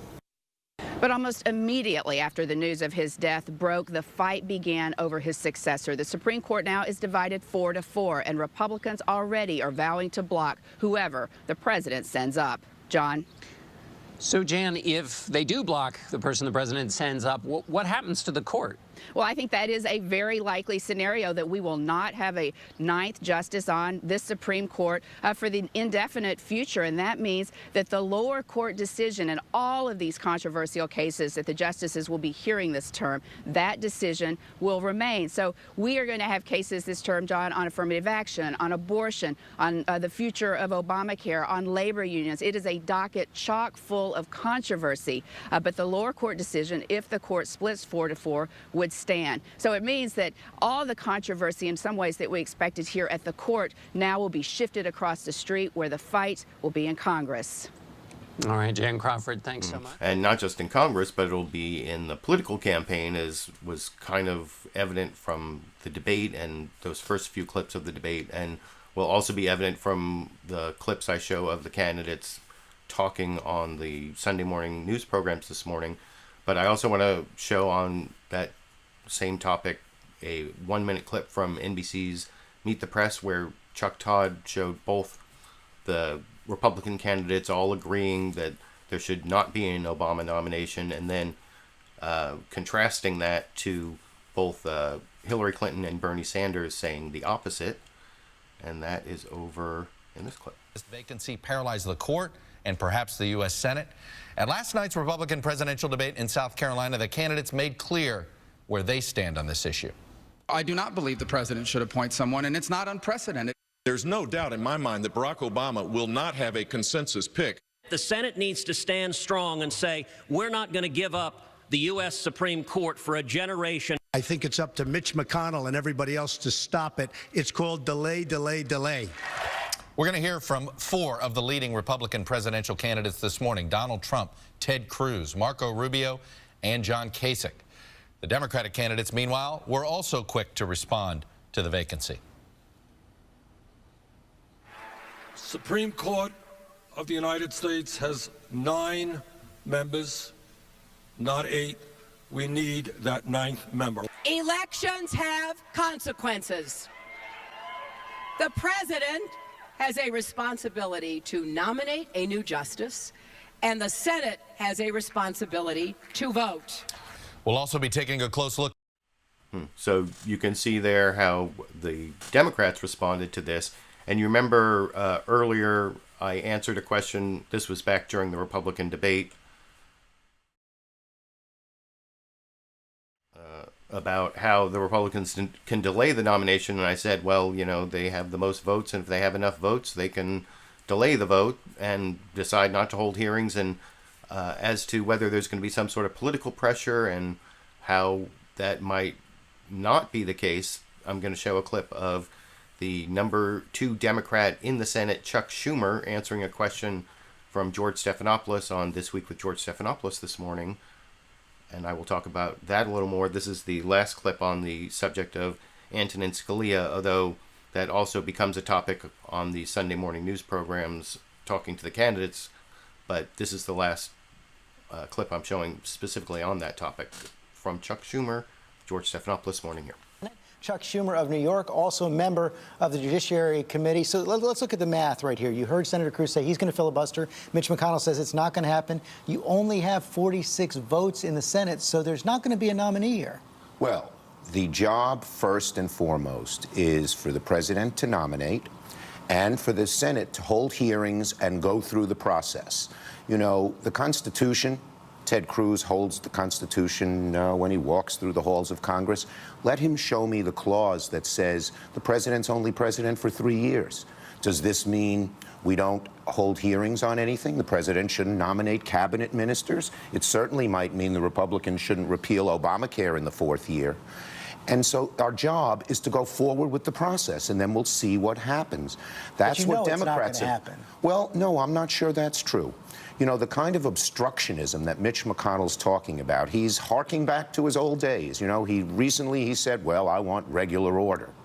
But in 2010, right after the election, or right during the election, he said, my #1 job is to defeat Barack Obama, without even knowing what Barack Obama was going to propose. Here, he doesn't even know who the president's going to propose, and he says, no, we're not having hearings, we're not going to go forward. To leave the Supreme Court vacant for 300 days in a divided time, this kind of obstructionism isn't going to last. And, you know, we Democrats didn't do this when we voted 97-0 for Justice Kennedy in the last year of Reagan's term. After voting down Justice Bork and Justice Yeah, Ginsburg. well, but we had nominations, and that's the point here. The president's going to nominate. I believe that many of the mainstream Republicans, when the president nominates a mainstream nominee, will not want to follow Mitch McConnell over the cliff. So that's what you think the president should do, send someone who he thinks can credibly get Republican support rather than send someone who will send a powerful message about the direction he wants to take the court in? I think first the American people don't like this obstructionism. When you go right off the bat and say, I don't care who he nominates, I am going to oppose him, that's not going to fly. And a lot of the mainstream Republicans are going to say, I may not follow this. But second, I think the president, past his prologue, will nominate someone who is mainstream. Look, his nominees have no suggestion. His nominees in the past have gotten Republican votes. Okay. Senator Schumer, thanks very much for joining us this morning. So that's Senator Chuck Schumer pointing out a strategy as to how they may try to force a vote on President Obama's nominee to replace Justice Scalia. You know, there are like 5 or 6 Republicans who are running this year in blue-leaning states, and so they may be susceptible to being charged as obstructionist and blocking. There may actually be some sort of like first involved. I mentioned, the first Indian American on the Supreme Court? Is that one judge? I can't even recall. I haven't had a chance to study the possible nominees. This has all been so sudden, but I think you saw there that there may be some way to put political pressure on some of the Republicans, and that's why when I first answered the question, I said that Mitch McConnell, if he decides he doesn't want to hold a vote, then that's the end of it, as long as his Republican majority stays behind him. If they were to actually lose Republican votes, that's the only way that Obama could get a nominee through. So now I want to move on to the coverage of the campaign, the 2016 presidential campaign. You know, there was a debate Thursday night. I already did a debate roundup on that, and then there was the debate last night. And then several of the candidates did interviews on the Sunday morning shows. Before I get to the clips from Trump and Cruz and Rubio and Kasich and Jeb Bush, I think, are the candidates I have clips from coming up. I have about 4 clips that are covering the race and include kind of a recap of the Republican debate from last night. And the first one is, let me make sure I get this one right. Yeah, this is from ABC's This Week with George Stephanopoulos, where you'll see George Stephanopoulos actually introduce the reporter. This is the one I mentioned before, Mary Bruce, I think her name was. And he starts off saying that it was one of the nastiest debates yet. And you saw from the clips that I don't think that's really hyperbole. And this is the beginning of the coverage of the Republican debate last night and the Republican race and the Republican candidates here. South Carolina. It started out with a moment of silence for Justice Scalia, quickly became the nastiest debate of this campaign, and ABC's Mary Bruce was there. There are fireworks, and then there's this. Principal, and I'll tell biggest liar. You probably are worse than Jeb Bush. That is absolutely false. He's lying about all sorts of things, and now he makes things up. Groups that we don't even know who they are. This is just nuts. With just 1 week until the South Carolina primary, God bless the great state of South Carolina. the Republican candidates ripped each other to shreds. The make-or-break state living up to its reputation for rough-and-tumble politics. And Donald Trump everybody. repeatedly took on Jeb Bush. Jeb is so wrong. You know what that is? That's Jeb's special interest and lobbyists talking. But Bush punched back, seeming to get under Trump's skin. This is the standard operating procedure to disparage me. You want to talk about weakness? It's weak to disparage women. It's weak to disparage Hispanics. And the slugfest got personal. I'm sick and tired of him going after my family. While Donald Trump was building a reality TV show, my brother was building a security apparatus to keep us safe, and I'm proud of what he did. The World Trade Center came down during your brother's reign. Remember that. Hold on. Let me finish this. They lied. Okay. They said there were weapons of mass destruction. There were none.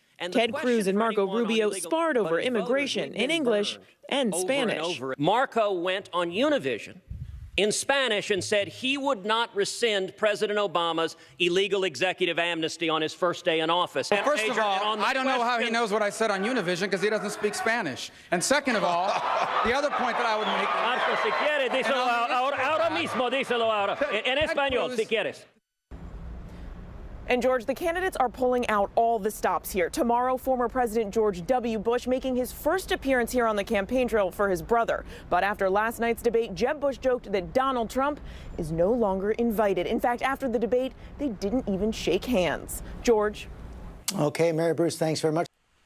Well, that's the first place I heard that, or the only place I heard that didn't shake hands reporting. So I guess it's good to have the ABC reporter there. The Fox News reporter John Roberts didn't include that in his report, although it was fairly similar. It talked about how they all agreed on not replacing Justice Scalia until the next presidency, and then the sharp differences, maybe not quite as nasty, but I don't think they really pulled too many punches in the report over on Fox News Sunday this morning here. Good morning to you, Chris. You know, this morning, Ben Carson likened last night's debate to the old Roman Colosseum. It certainly did illuminate some sharp differences between all of the candidates, both on policy and personally. But the debate started off with a rare moment of agreement over the passing of Supreme Court Justice Antonin Scalia.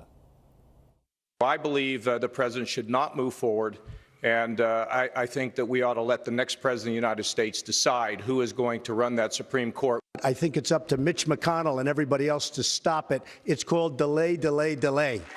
The Senate needs to stand strong and say, we're not going to give up the U.S. Supreme Court for a generation by allowing Barack Obama to make one more liberal appointee. Well, that was about the end of getting along. From there on in, it was a free-for-all highlighted by an all-out declaration of war between Donald Trump and Jeb Bush. While Donald Trump was building a reality TV show, my brother was building a security apparatus to keep us safe, and I'm proud of what he did.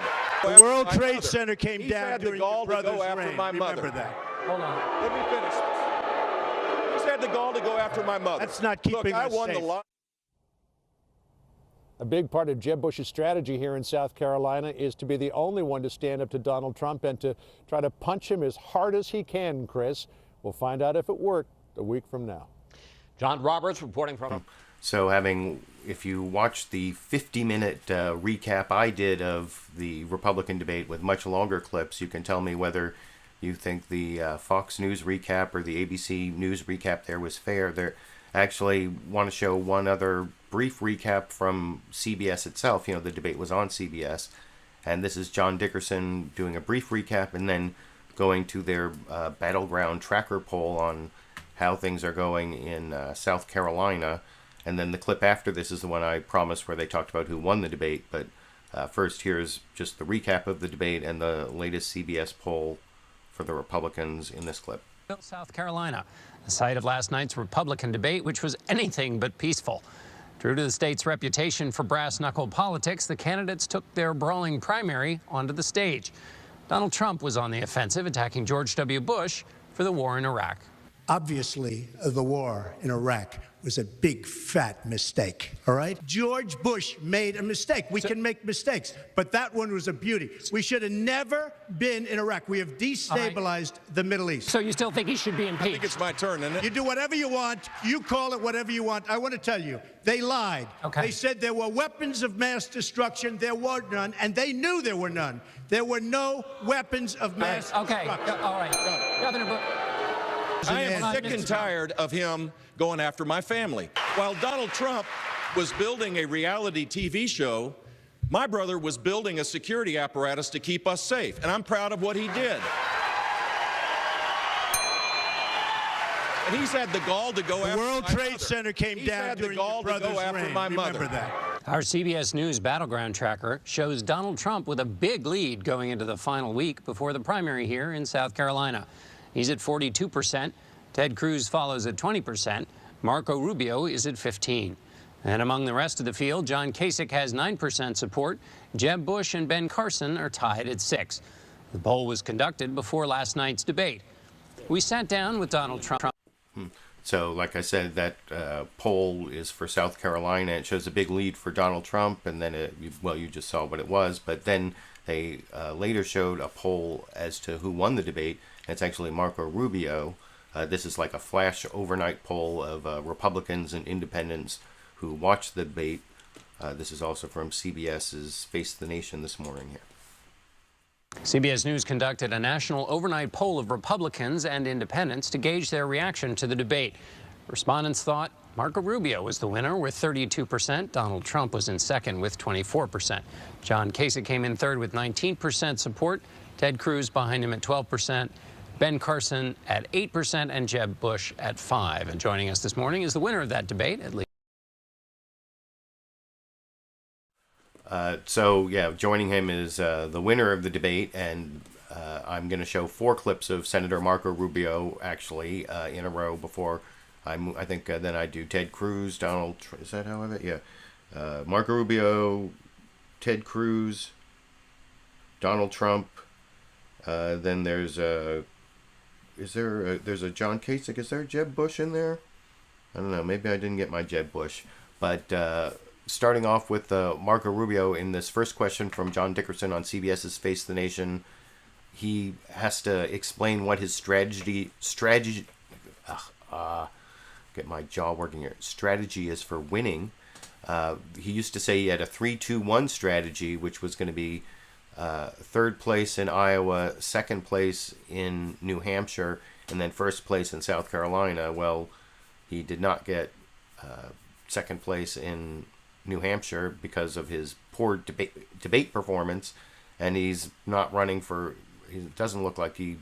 Well, I don't know.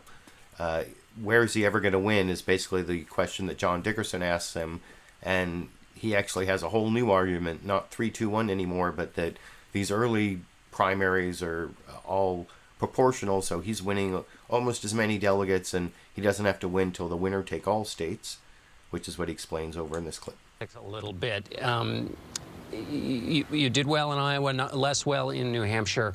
How well do you have to do in South Carolina, and when do you have to put a state in the win column? Well, I think we're going to get into the weeds here on politics early on, but in these early states, it's all proportional. So whether if you look at what happened in so you look at what happened in New Hampshire. I finished in 5th, but I had the same number of delegates as the person who finished in 4th and in 3rd. Same in Iowa. I had only 1 less delegate than the person who finished in 1st. So in these proportional states, we just want to continue to pick up delegates, and we want to do consistently well. Once we get into the winner-take-all states, now the stakes become much higher.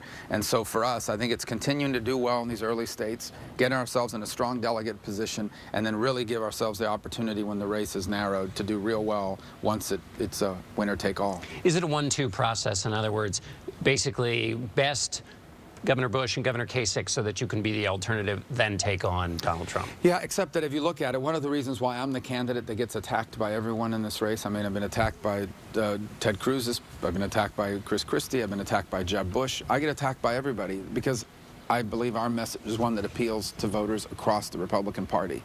And so I think that's why ultimately I am the only one left in this race that can bring this party together quickly and then grow the conservative movement. So I've never viewed myself in a one-on-one competition with anyone on that debate stage last night. I have a message that I believe appeals to the voters supporting every one of these candidates. All right, Senator Marco Rubio, thanks for being with us. Thank you. So, did you notice there were a couple little lip smacks there at the end? I guess he needed to do a little Marco Rubio, kind of like I need to do there. But I have a few more clips. That's the end of his Face the Nation interview. This next one is from Fox News Sunday, where you'll see Chris Wallace actually starts off asking him about his shaky debate performance, or mentioning his shaky debate performance in New Hampshire. But this is his answer to the question about replacing Justice Scalia, and he gave the same answer I could almost say robotically in all of his interviews. So I just chose the one from Fox News Sunday.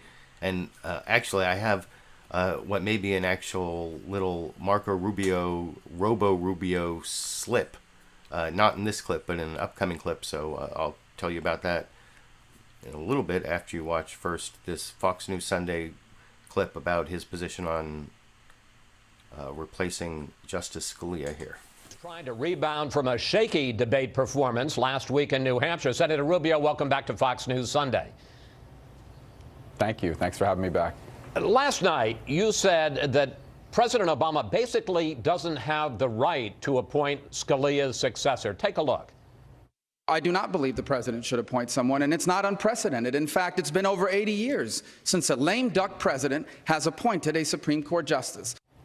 Now, Senator, when you say lame duck, President Obama's basically been a lame duck since he was reelected in 2012. Are you saying that no president can appoint someone to the Supreme Court in their second term? Well, I'm not saying it's illegal. He most certainly has the power to nominate someone. The Senate's already said it. Mitch McConnell last night was very clear. We are not moving forward on a Supreme Court nominee until after this election. And one of the reasons why is this president is no longer, he's now at the end. If this was early in his second term, that's one thing, but he now has less than a year left in office. The voters, the Supreme Court can function with 8 justices. They're not in year round, so they can get through this term of the Supreme Court with all of its decisions. They've done this before. And then there'll be an election in November, and we're going to have a debate about what kind of justice should replace Scalia, and the voters are going to get to vote for a new president. And I think this will be part of their calculus. So I think we should wait till after November before we move forward on confirming any justice to the Supreme Court. The president can nominate whoever he wants, but the Senate's not going to act, and that's pretty clear. So we can be debating it, but we're not moving forward on it, period. But Ronald Reagan named Anthony Kennedy to the Supreme Court in November of his 7th year. And Kennedy was actually confirmed in Reagan's 8th year. So are you saying somehow that November is okay, but 3 months later is over the line? Yeah, again, I mean, it doesn't really matter what they've done. Reagan did back in '87. It was in '87 when he nominated him. And so obviously it was still earlier in the year. If this was November, October, or September of last year where the president had more than a year left in office, then perhaps this would be a different discussion. But he now has basically about 11 months, 10 and a half months left in office. We have an election coming up. There'll be a debate over what the Supreme Court justices should be like. And voters are going to weigh in November, and they're going to elect a new president. So I think the president should allow the next president to appoint the justice to the Supreme Court. And if it's me, and I anticipate that it will be, I'm going to look for someone in the mold of Justice Scalia who, while irreplaceable, I think is a model jurist and one of the great jurists in American history. Last night, you also got... So, like I said, that is kind of the talking point answer that Senator Marco Rubio used in all of his interviews talking about replacing Justice Scalia. I don't know if he has totally gotten past that Robo-Rubio or Marco Roboto or whatever they were calling it. But I actually think I noticed a little problem he had in his answer on NBC's Meet the Press talking to Chuck Todd, where he was not able to not say one of his talking points. You know, that's what Chris Christie called him on in that debate before the New Hampshire primary that got him so rattled, where he went back to his talking point even though he had been called on doing his talking point. Well, this isn't quite that blatant, but you'll see when Chuck Todd asks him, let me make sure this is NBC's Meet the Press, yeah. Right, when Chuck Todd asks Marco Rubio about what he said in the debate last night, blaming President Clinton for the attack on 9/11 because Clinton failed to kill bin Laden when he had the chance, you'll see in his question Chuck Todd includes the fact that President Clinton himself has expressed regret for not killing bin Laden. But when Marco Rubio gives his answer, he has like several talking points he goes through, and one of them is, and you know, President Clinton expressed regret that he didn't kill bin Laden, so he can't like avoid saying the talking point that was already part of the premise of the question, which you can see in his answer to Chuck Todd on Meet the Press this morning over here. You said in response to that a heated exchange between Jeb Bush and Donald Trump on 9/11, this is what you said about 9/11, and I want to ask you about it on the other side. The World Trade Center came down because Bill Clinton didn't kill Osama bin Laden when he had the chance to kill him. That's a big charge. I know Bill Clinton has said it is one of his regrets, but he did make an attempt to go after him. But you believe that is a direct result? If basically Bill Clinton's failure led to 9/11? Well, I believe that if Osama bin Laden had been killed, al-Qaeda as an organization would not have grown to the point where it had conducted 9/11. And it was in response to this argument that Trump was making that somehow President Bush was responsible for 9/11. And my argument was, no, the responsibility of 9/11 falls on the fact that al-Qaeda was allowed to grow and prosper, and the decision was not made to take out their leader when the chance existed to do so. Not once, but 4 times, according to the 9/11 report.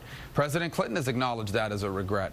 And so the bottom line is that al-Qaeda was able to carry out 9/11 because as an organization they grew and prospered in capability, led by Osama bin Laden. Had bin Laden been taken out, it is doubtful that 9/11 would have happened at least on September 11 of 2001 because al-Qaeda would not have been in a position to be able to carry something like that out. So you're not blaming 9/11 on Bill Clinton?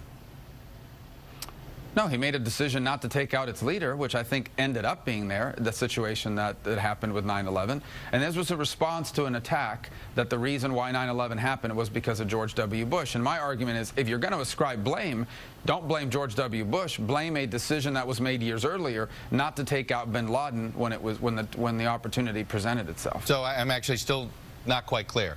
Are you putting 9/11 on Bill Clinton? No, I'm putting it on his decision not to take out bin Laden, absolutely. This is what happens when you have a chance to take out the leader of a terrorist organization and you fail to do so, and the results are something like 9/11. Later this week, Pope... So you can let me know if you think that Rubio got caught in sticking to his talking point about Bill Clinton having expressed regret after that was kind of the premise of the question. And it's also kind of one of his idiosyncrasies that may get him into trouble, or his careful message discipline, that he said he's not blaming Bill Clinton, he's blaming the decision Bill Clinton made. Is that really a big distinction that is important for him to make for some segment of the voters? Apparently it is, but that seemed a little strange. And I want to show one more quick clip of Senator Marco Rubio before I do a couple clips of Senator Ted Cruz. And this is actually Marco Rubio talking about Ted Cruz. It's Dana Bash asking him about that weird exchange where he said that Ted Cruz didn't speak Spanish, so he didn't know what he said on Univision, and Ted Cruz talked to him in Spanish, and Dana Bash asks Marco Rubio, was he questioning whether Ted Cruz is a real Latino? And here's his answer on CNN's State of the Union this morning over here. Last night, because there were a lot of extraordinary moments, but one specifically was when you turned to Senator Cruz and questioned his ability to speak Spanish. Let's listen. I don't know how he knows what I said on Univision because he doesn't speak Spanish. And second of all, the other point that I would make... Marco, si quieres, díselo ahora mismo, díselo ahora. En español, si quieres. Senator, were you calling into question whether or not Senator Cruz is a real Latino? No, I was calling into question whether he even knows what I'm saying. When he points to this interview on Univision, which he claims I said something different than what I say in English, he has no idea. He's just going off what other people are telling him, and it's false. It's just not true.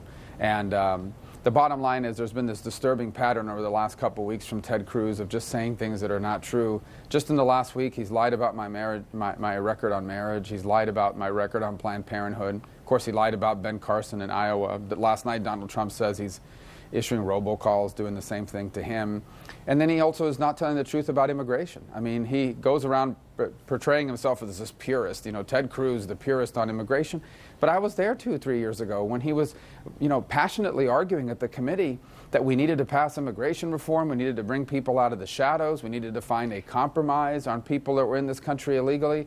And now he portrays himself as the sort of purist who's never changed this position on the issues. It's just not true. And I think this pattern of saying things that aren't true has become very disturbing when it comes to Ted Cruz's campaign. Senator, you used the word. So that's Senator Marco Rubio responding to that question. But I want to move on quick to, he was talking about Ted Cruz there. And so I want to move on to Ted Cruz not responding to what Marco Rubio said. but responding to a question about the death of Justice Scalia and if he thinks that the Senate has some obligation to go forward. And like I said, he was one of the earliest tweeters that I saw, or one of the earliest tweets I saw from one of the Republican candidates was from Senator Ted Cruz saying that this should wait until the next president. And here is Ted Cruz explaining why he doesn't think the Senate should move ahead. And this is talking to Chuck Todd on Meet the Press this morning over in, let me make sure I get the right one here. Yeah, over in this clip. State Senate have an obligation to at least consider a nomination that President Obama puts forward. I understand that you guys don't want it and you would prefer to let the election, but doesn't the United States Senate have an obligation to at least go through the process and have an up or down vote? Not remotely. Why? It has been 80 years since a Supreme Court vacancy was nominated and confirmed in an election year. There is a long tradition that you don't do this in an election year.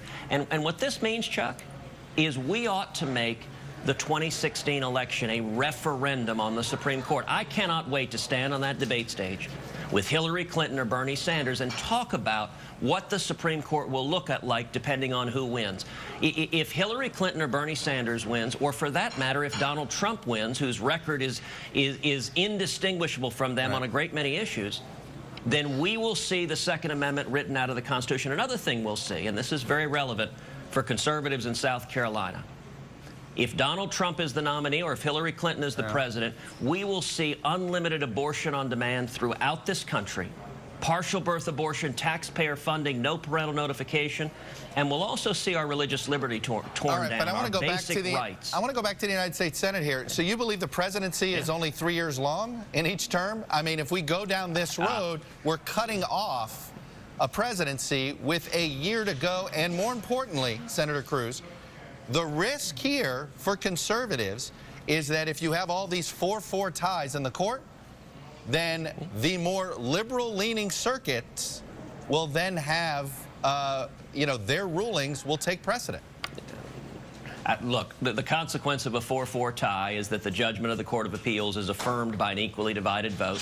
This has happened many times in history that there have been vacancies, sometimes on a closely contentious case.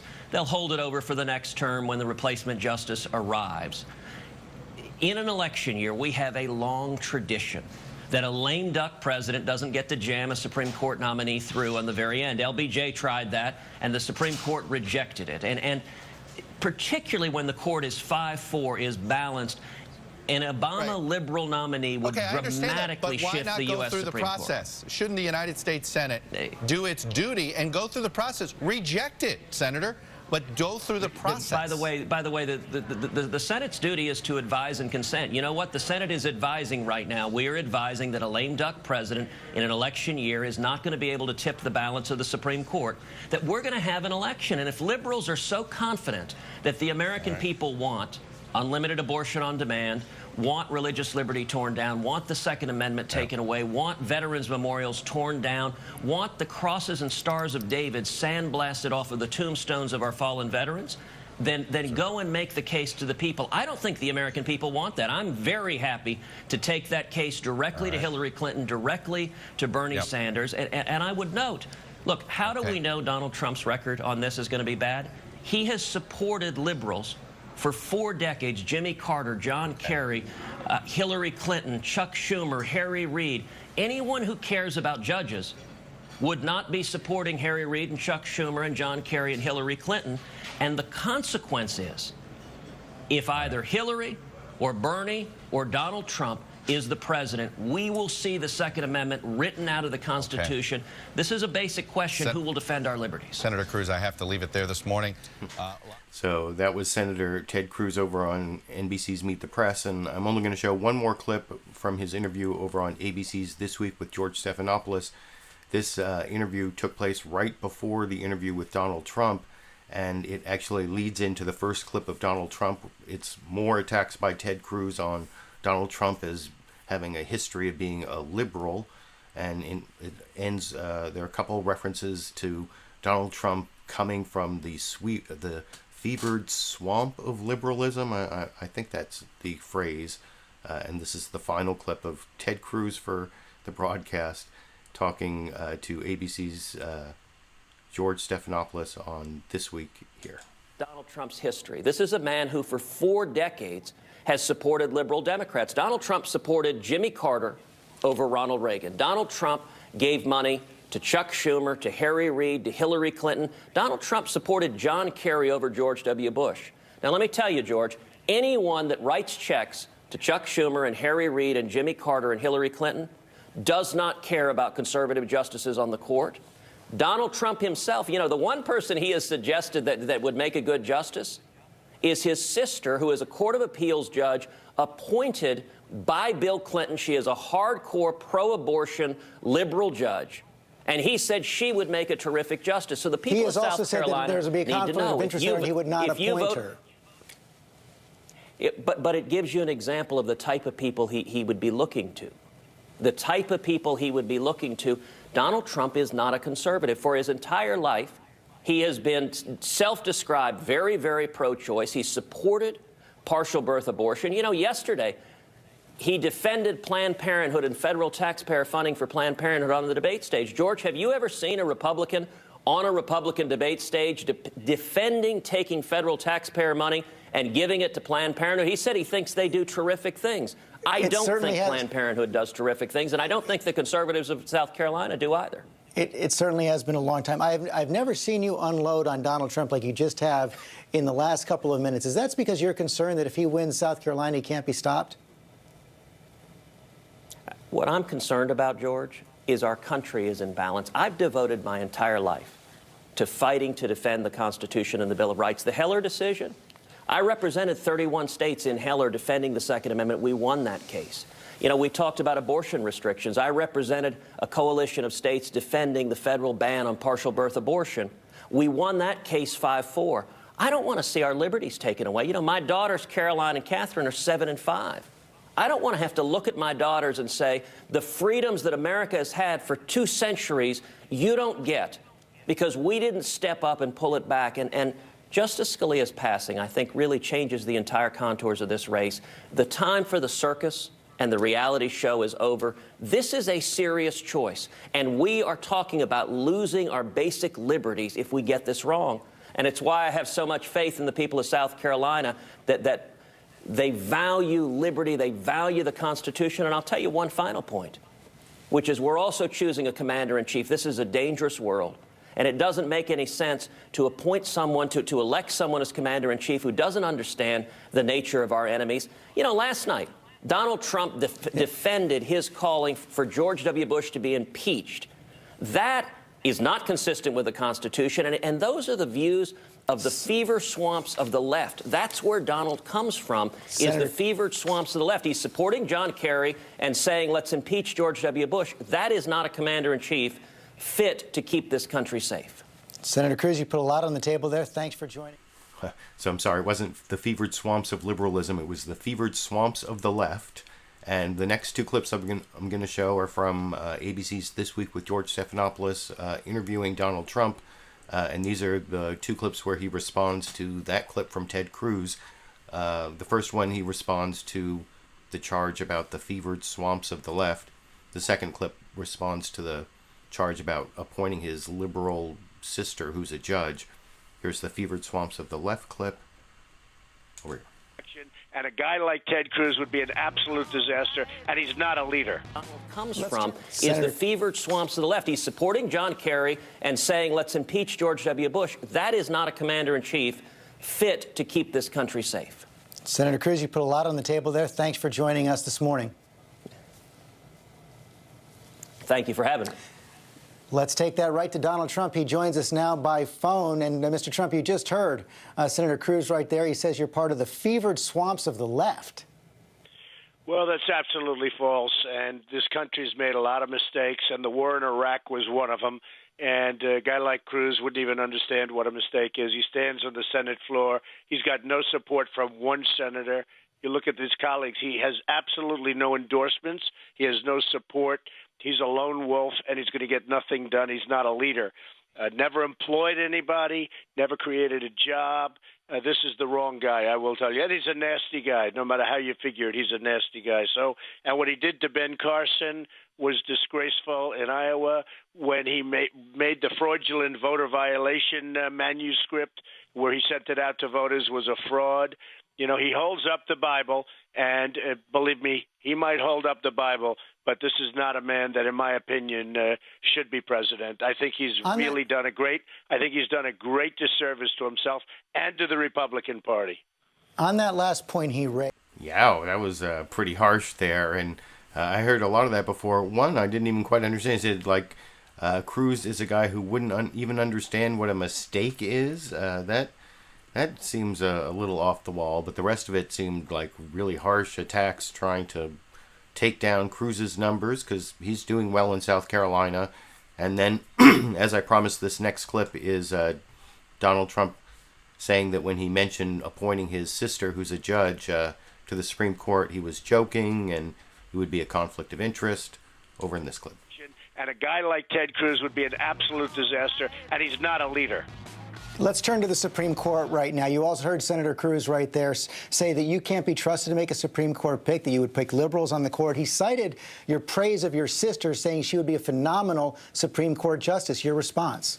Well, look, just so you understand, I said it jokingly. My sister's a brilliant person, known as a brilliant person, but it's obviously a conflict. And I said, oh, how about my sister? Kiddingly. My sister, she also happens to have a little bit different views than me, but I said that in a very joking manner, and it was all lots of fun and everything else. I would say total conflict of interest as far as my sister. Somebody like a Diane Sykes from Wisconsin, I think would be very good. There are some great people out there, but my sister obviously would not be the right person. It's a conflict of interest for me. How will you convince conservatives? So that is Donald Trump responding to attacks from Ted Cruz on ABC's This Week with George Stephanopoulos. The next few clips I want to show are from Donald Trump's interview on NBC's Meet the Press, talking to Chuck Todd. In the first one, he gives his answer to how he responds to the vacancy in the Supreme Court, and he uses it as an opportunity to attack Ted Cruz for being behind John Roberts being on the Supreme Court, and if it weren't for John Roberts, Obamacare would have been overturned if they'd gotten like a real conservative in there. And that's over in this clip. Let me ask you first on the Supreme Court opening. Do you have a litmus test? Do you have a litmus test on Roe v. Wade? Do you have a litmus test on Citizens United when it comes to deciding who you might appoint to the Supreme Court should you become president? Well, I think we have some great people out there. Diane Sykes from Wisconsin, from what everybody tells me, would be outstanding. We need a conservative person. I think that certainly we have some great people. We lost one of the greats. I'd like to have the person tailored to be just like Justice Scalia. Justice Scalia was truly a great judge. How will you respected by all? Well, that's both what sides. I mean. How will you determine that? How will you determine whether you got somebody who's going to uphold? I mean, look, you never know. You never know what happens, Chuck. You look at where a guy like Ted Cruz pushed very hard for Justice Roberts. Everyone thought that was wonderful, and Justice Roberts let everybody down by approving Obamacare twice. I mean, he really did let us down, and that's largely Cruz's fault and the Bush fault because they put the wrong guy in there. That was a shocking decision. So, you know, you never really know, but at the time he looked okay, but that was a Ted Cruz mistake because he pushed him very hard. Look, we need great intellect. We need, I say, absolutely conservative. But I think the real plan for it would be somebody just like Justice Scalia. All right, I want to move on to the debate last night. By the way, which is hard to find. I think a lot of conservatives will agree with you. I want to go to the debate last night. So, yeah, that's Donald Trump talking about his litmus test for the Supreme Court and using it as an opportunity to attack Senator Ted Cruz for being responsible for John Roberts approving Obamacare. And then I want to move on to the next couple clips from NBC's Meet the Press, which also brings up conflicts from the debate last night. The first one is on impeaching George W. Bush, whether Donald Trump still stands behind being in favor of impeaching George W. Bush, and like Bush lied and about weapons of mass destruction. You know, I remarked on that when I showed the debate clips about how Donald Trump sounds like someone from the left from 2004, 2008, you know, like Bush lied and people died. And here you can see Donald Trump sort of backing off, like trying to soften that a little, but not really disavowing, just pretending he didn't say it as strongly as he did, I guess, over in this clip. Your 2008 comments about George W. Bush were brought up, and this idea that you were surprised at the time that then Speaker Pelosi had ruled out impeachment. Did you believe that, and I just want to clarify this, did you believe that there was enough there to bring up impeachment proceedings against George W. Bush in 2008 over Iraq? No, I was in the private sector, so I didn't think about it too much. But certainly the war in Iraq was a disaster. No, not to be impeached, but the war in Iraq was a disaster. It was a mistake. He just made a mistake. We went into Iraq. We lost thousands of lives. We lost trillions of dollars. You don't believe it's an impeachable offense now? You were implying that it might be in 2008. Well, that's for other people to say. And look, that is for other people to say. I can say this. It may not have been impeachable because it was a mistake. I think it was a mistake, but it was a horrible mistake. Number one, there were no weapons of mass destruction. So, you know, did they know there weren't or not? That would tell you something right there. But there were no weapons of mass destruction. Chuck, the war in Iraq was a disaster. We end up with absolutely nothing. Iran is taking over Iraq as we sit here right now, and as sure as you can be, Iran is doing pretty well worldwide. They take our $150 billion, we get nothing. They're taking over Iraq. They're getting the oil. It was a disastrous decision, the war in Iraq, and unfortunately, Bush happened to be president. You called, though, you were saying that President Bush lied. How do you know he lied about WMD? I think that people knew that there were no weapons of mass destruction. I think they wanted to go in there. I think they thought it would have been easier. They didn't prosecute the war well. It wasn't well prosecuted, and they ended up leaving. Now, I have to say, he made a mistake getting in, and I'm the only one on the stage that said we should not go into Iraq, that the war in Iraq is a mistake. Everyone else said, oh, they're all, you know, all of the other people on stage. I should get points for vision. Well, because everybody admits, actually, let me even pause Jeb you there. Bush, it took Jeb Bush 5 days. Yeah. Wait a minute. It took Jeb Bush 5 days to say that the Iraq war was a mistake. He went back and forth, back and forth. Then finally his pollster told him what he had to say. But Jeb Bush, and then he admitted that it was a mistake, finally, after 5 days. In fact, it almost, I mean, look, he's got no chance anyway, but it almost cost him the election before he even started. Well, I want to, just for what it's worth, PolitiFact has never been able to find, none of us have been able to find any instance where before the invasion you came out against this war. Why is that? Well, I did it in 2003. I said it before that. Don't forget, I wasn't a politician, so people didn't write everything I said. I was a business person. I was a, as they say, world-class business person. I built a great company. I employ thousands of people. So I'm not a politician. But if you look at 2003, there are articles. If you look at 2004, there are articles. In fact, I saw somebody commenting on it last night, that Trump really was against the war. I was against it. Look, I'm the most militaristic person. I'm going to build the military bigger, better, stronger. Hopefully, we'll never have to use it, but nobody's going to mess with us. But I will say this. The war in Iraq, it was a mistake. Anybody would have realized Iran and Iraq, they used to fight. They'd go back, forth. Chuck, you destabilized the Middle East. I'm the only one that called it. I was the only one that called it. You made it. So, like I said, I think Donald Trump is trying to soften a little, pretend he didn't quite say what he said in the debate, but not really backing off the attack on the George W. Bush legacy. And that's pretty similar in this last Donald Trump clip for the broadcast. This is also from Chuck Todd's interview, also about the George W. Bush legacy. This is on whether George W. Bush is to blame for 9/11, which was one of the other positions you don't hear a lot in Republican debates that Donald Trump took. And he also kind of backed off the position a little bit, but he didn't, just tried to pretend he didn't quite say it as strongly as he did over in this clip. They called it. You made it clear that you wanted to remind people that 9/11 happened, I believe you used the phrase, during George Bush's reign. Do you believe that George Bush kept America safe? No, because the World Trade Center was knocked down. Look, that's That's another myth.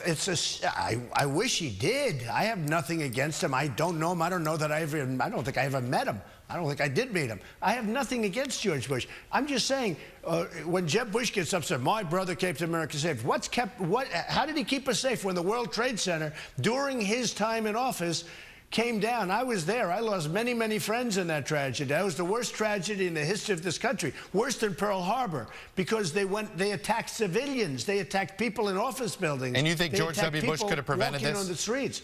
You believe he could have prevented this? Well, according to, if you go back, you will see the CIA and other agencies had information that bad things were going to happen. And yes, the answer is he should have known. They were not talking to each other. There was total disassociation. They didn't like each other. All of the different agencies were a mess. They were fighting with each other. Absolutely, they should have known. They should have known something. Osama bin Laden should. Hey, look, I wrote about Osama bin Laden in 2000 in a book. I was talking about Osama bin Laden. If I know about Osama bin Laden just by seeing press and seeing, what's going on, why wouldn't the President of the United States know about Osama bin Laden? Well, let me ask you this. In South Carolina, as you know, George W. Bush is popular among Republicans. This is a risky strategy. You called him a liar last night about WMD, and you essentially said you would have been okay had I didn't call him a liar. I didn't call anybody a liar. I said, well, you called maybe Ted Cruz a liar. Look, I said maybe, Chuck, I said maybe there were lies because, look, there were the weapons of mass destruction. They said they existed, and they didn't exist. Now, it was his group that said there are weapons of mass destruction. That's why we went in. That's why so many people got hoodwinked into going into Iraq. Then they go in there, they searched high and dry, they looked all over. There were no weapons of mass destruction. It turned out that there were absolutely not. There were no weapons of mass destruction. Now, is it a lie? I don't know. If you lose, who knows? If you lose South Carolina, do you think the game change moment people will point to is what happened last night and what you said about George W. Bush? But if you win, does this prove that the Republican Party is rejecting Bush? No, I don't think so. I think they're rejecting the war in Iraq. The war in Iraq is a disaster. I have a great relationship with South Carolina and the people. I've known them for a long time. I've been there many times. I have great relationships there. They're very smart people. They understand that the war in Iraq is a disaster and was a disaster. It totally destabilized the Middle East. When you look at the migration, when you look at all of the things that are happening right now, it all started with the war in Iraq. And you know what? We got nothing. We have absolutely nothing. Iran is getting the whole deal. Mr. Trump, I have to leave it there. A little short on time this morning. I look forward. So that's the last Donald Trump clip. Like I said, he pretended he didn't say it as strongly, but he didn't really back off blaming George W. Bush, or at least, holding him responsible for what happened on his watch. And you can let me know what you think about that down in the comment section. I actually only have 2 more clips before I'm done with the Republican side, and I move on to some clips about Democrats.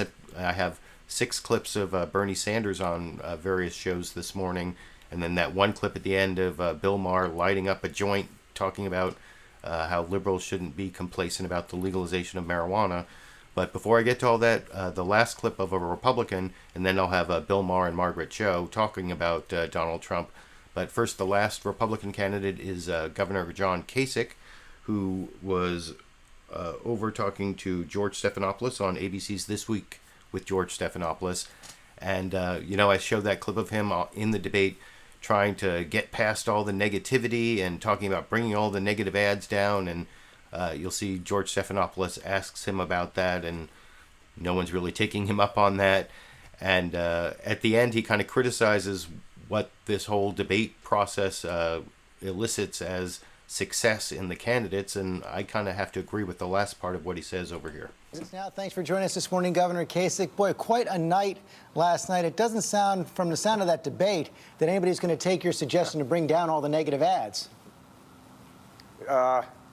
You know what, George? It was like a demolition derby, but the good news is my car's still going around the circuit. I tell you what I found, George. I had a rally at this barbecue joint out here. We had about 500 people there. It was stunning. And people were and they were coming up, taking pictures, grabbing onto me, wanting me to sign things. They said, please stay positive. Please stay positive. So I kind of get my fuel from ideas. I don't get my fuel from the negative side. Well, I don't disagree with Rubio. I mean, if you're going to be attacked, you got to defend yourself, you know. But I want to climb out of that as quickly as I can to tell people what I'm for, rather than spend my time prolonging a back and forth in a debate like that. But by the way, I think these debates are ridiculous. This is not a way to pick a president. If you really want to pick a president, come to a town hall. Watch an interaction between a candidate and the public for 30 minutes or 40 minutes. I mean, this whole business of who's got the best sound bite, who had the most clever thing they said, I mean, it's just silly, George. I don't think Harry Truman could become president through this process, but it's what we got, and we'll deal with it. Let's talk about who you're. So, like I said, I kind of agree with that last thing that Governor John Kasich said. I wish at least the debate answers were longer, that they each got 3 minutes or maybe even 5 minutes. That's why I show these extended clips where they go back and forth, where they each get at least 3 or 4 minutes, or at least 2 or 3 minutes to make their point in these like 5 or 6 minute clips I show. But I do think it does come down to, you know, like zingers and sound bites and like witty one-liners rather than real substance. And you can tell me what you think after all those clips of the Republican debate I showed. And like I said, that's the last clip of an actual candidate I'm going to show on the Republican side. This next clip is kind of a transitional clip. It's Bill Maher talking to Margaret Cho about having her talk for like all Asians, which is kind of strange, and making a slightly racist remark, or well, it's not really that bad. It's just sort of a stereotypical Asian. I don't know what you would exactly call it, but you'll see at the beginning of this clip with Bill Maher, and then Margaret Cho briefly talks about how she's personally, when Bill Maher asks who the Asians are for in the 2016 campaign, she says she's personally for Bernie Sanders, but then she mostly talks about Donald Trump and how Asians and immigrants feel really bad about Donald Trump over in this clip. Valentine's Day. Oh, We I love love you you. long time. No, that's a good question, you know, because we always hear about what the blacks are voting, who the whites are voting for. Who are the Asians? Who do they want for president? Who do you want for president? Well, I want Bernie Sanders. Okay. We are part of the revolution. Right. But I think Asian Americans are confused. You know, I think we really don't know. We feel this hostility towards us from the Trump camp, which he's very hostile towards all immigrants. And I guess he has some China. sort of... He's always railing on China. Yeah, he hates He called them motherfuckers. He did. hates it. He hates China, and he does kind of a weird Chinese accent. And, right. You know, that people go, oh, well, I guess, you know, it's all sort of his anti-immigrant stance. But he's confusing, because I think that Asians would want to vote for somebody that is about anger. I think Asian Americans are a lot angrier than we even acknowledge ourselves. Really? They must repress it. I think a lot of it's repressed, a lot of it's cultural, but I feel like a lot of people are very confused. Well, that was kind of an interesting clip, although I don't know about the beginning of that, and I don't know whether people should be asking Margaret Cho to speak for all Asians, but the next clip I want to show is the beginning, I guess you could say, of the segment on the Democratic side of the 2016 presidential race. It starts with a clip from Weekend Update on Saturday Night Live last night. This is co-host Michael Che talking about how both Bernie Sanders and Hillary Clinton were trying to play to African American voters at the last debate, over in this clip. At the Democratic debate, Hillary Clinton and Bernie Sanders both made concerted efforts to appeal to African American voters, one a lot more than the other. At the end of that debate, Hillary pulled hot sauce out her bag.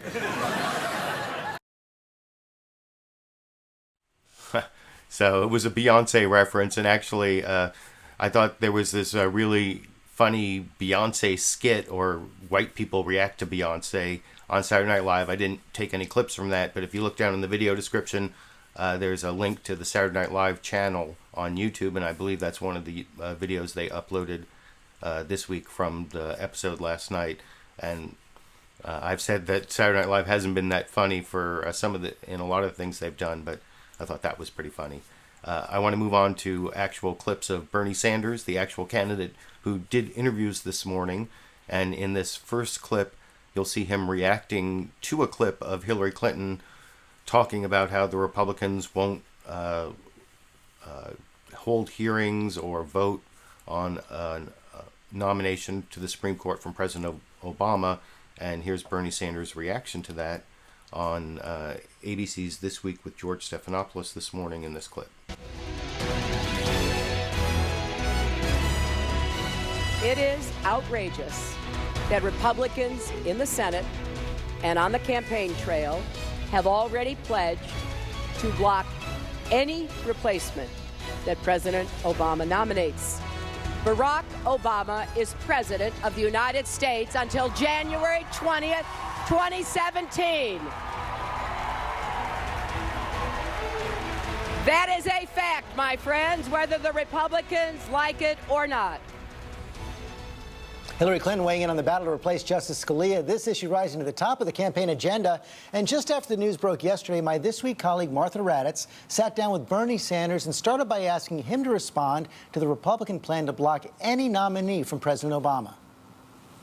I don't think that Mitch McConnell has it right on this issue. The Constitution is pretty clear, and that is, it is the job of the President of the United States to appoint, nominate members to the Supreme Court, and the Senate confirms. President Obama, in my view, should make that nomination. I hope he does it as soon as possible, and I hope that the Senate confirms and begins deliberations as soon as possible. Do you imagine that will happen? I surely hope so. I just don't think it looks good that for very overtly political reasons that the Republicans would deny this president the right to exercise his constitutional responsibility, which is to appoint members to the Supreme Court. I don't think the public will look kindly on Republican actions to try to thwart what he is supposed to be able to do. You've talked about Supreme Court nominees a bit on the campaign trail. What would you look for in a Supreme Court nominee? What I have talked about on the campaign trail is one litmus test. Not a great fan of litmus tests, but there is one for me. And that I think our campaign finance system today is so corrupt as a result of this disastrous Citizens United Supreme Court decision of 6 years ago that I would never nominate anybody to the Supreme Court who is not prepared to overturn that disastrous decision, which is allowing billionaires to buy elections and which is undermining American democracy. Thanks to Martha. So that's Bernie Sanders' litmus test. He actually said that before the death of Justice Scalia, that he wants to overturn the disastrous decision in Citizens United, which I don't even want to get into that whole topic. I actually want to show, maybe I should have put this in a different order, because first I'm showing a clip of Bernie Sanders appearing on CBS's Face the Nation. I put this first because it includes the Battleground Tracker poll from Face the Nation, where it shows he's behind in South Carolina, like 59-40. But then he talks about what he needs to do better with black voters. And I think he actually gives a better answer here than he does in the subsequent clip I show from Fox News Sunday. And I show, I think, 4 or 5 clips from Chris Wallace's interview. This is the first time one of the Democratic candidates has gone on Fox News Sunday, I think, since either of them have declared. I don't think Hillary Clinton's gone on, and they say this is Bernie Sanders' first time. You may remember, I think it was last week, I showed a clip of Chris Wallace complaining that he can't get either of the Democratic candidates on. Well, Bernie Sanders goes on Fox News Sunday, or went on Fox News Sunday this morning. And I'll show several clips of that. But first, here's Bernie Sanders on CBS's Face the Nation responding to John Dickerson's question about how he's going to do better with black voters, minority voters, and build on his victory in New Hampshire over in this clip. We're back in South Carolina, where Democrats will hold their primary a week after Republicans on February 27th. Our CBS News Battleground Tracker shows Hillary Clinton with a wide lead here over Bernie Sanders at 59% to 40%. Senator Sanders joins us now from Denver, Colorado. Senator, as you hear, you have quite a bit of work to do here in South Carolina. How do you expect to close the gap between you and Secretary Clinton? Well, we have thousands of volunteers in South Carolina. We're knocking on doors, we're making phone calls. And if you look at that poll, John, what you'll see is that we have already made up a significant difference. The gap used to be much, much larger. The momentum is with us, and we're going to do quite well in South Carolina. And by the way, we are doing very, very well in Nevada as well. You have a large share, if you look inside of the polls, you have a large share with white voters, but you're having difficulty within the African-American community. I know you've been trying to address that. Talk about what you've been trying to do and if you've been able to make any progress with African-American voters. Well, I think we certainly have. We started off way, way, way behind with the African-American community. We have closed that gap. We still have a long way to go. We have brought on surrogates who are doing a fantastic job for us.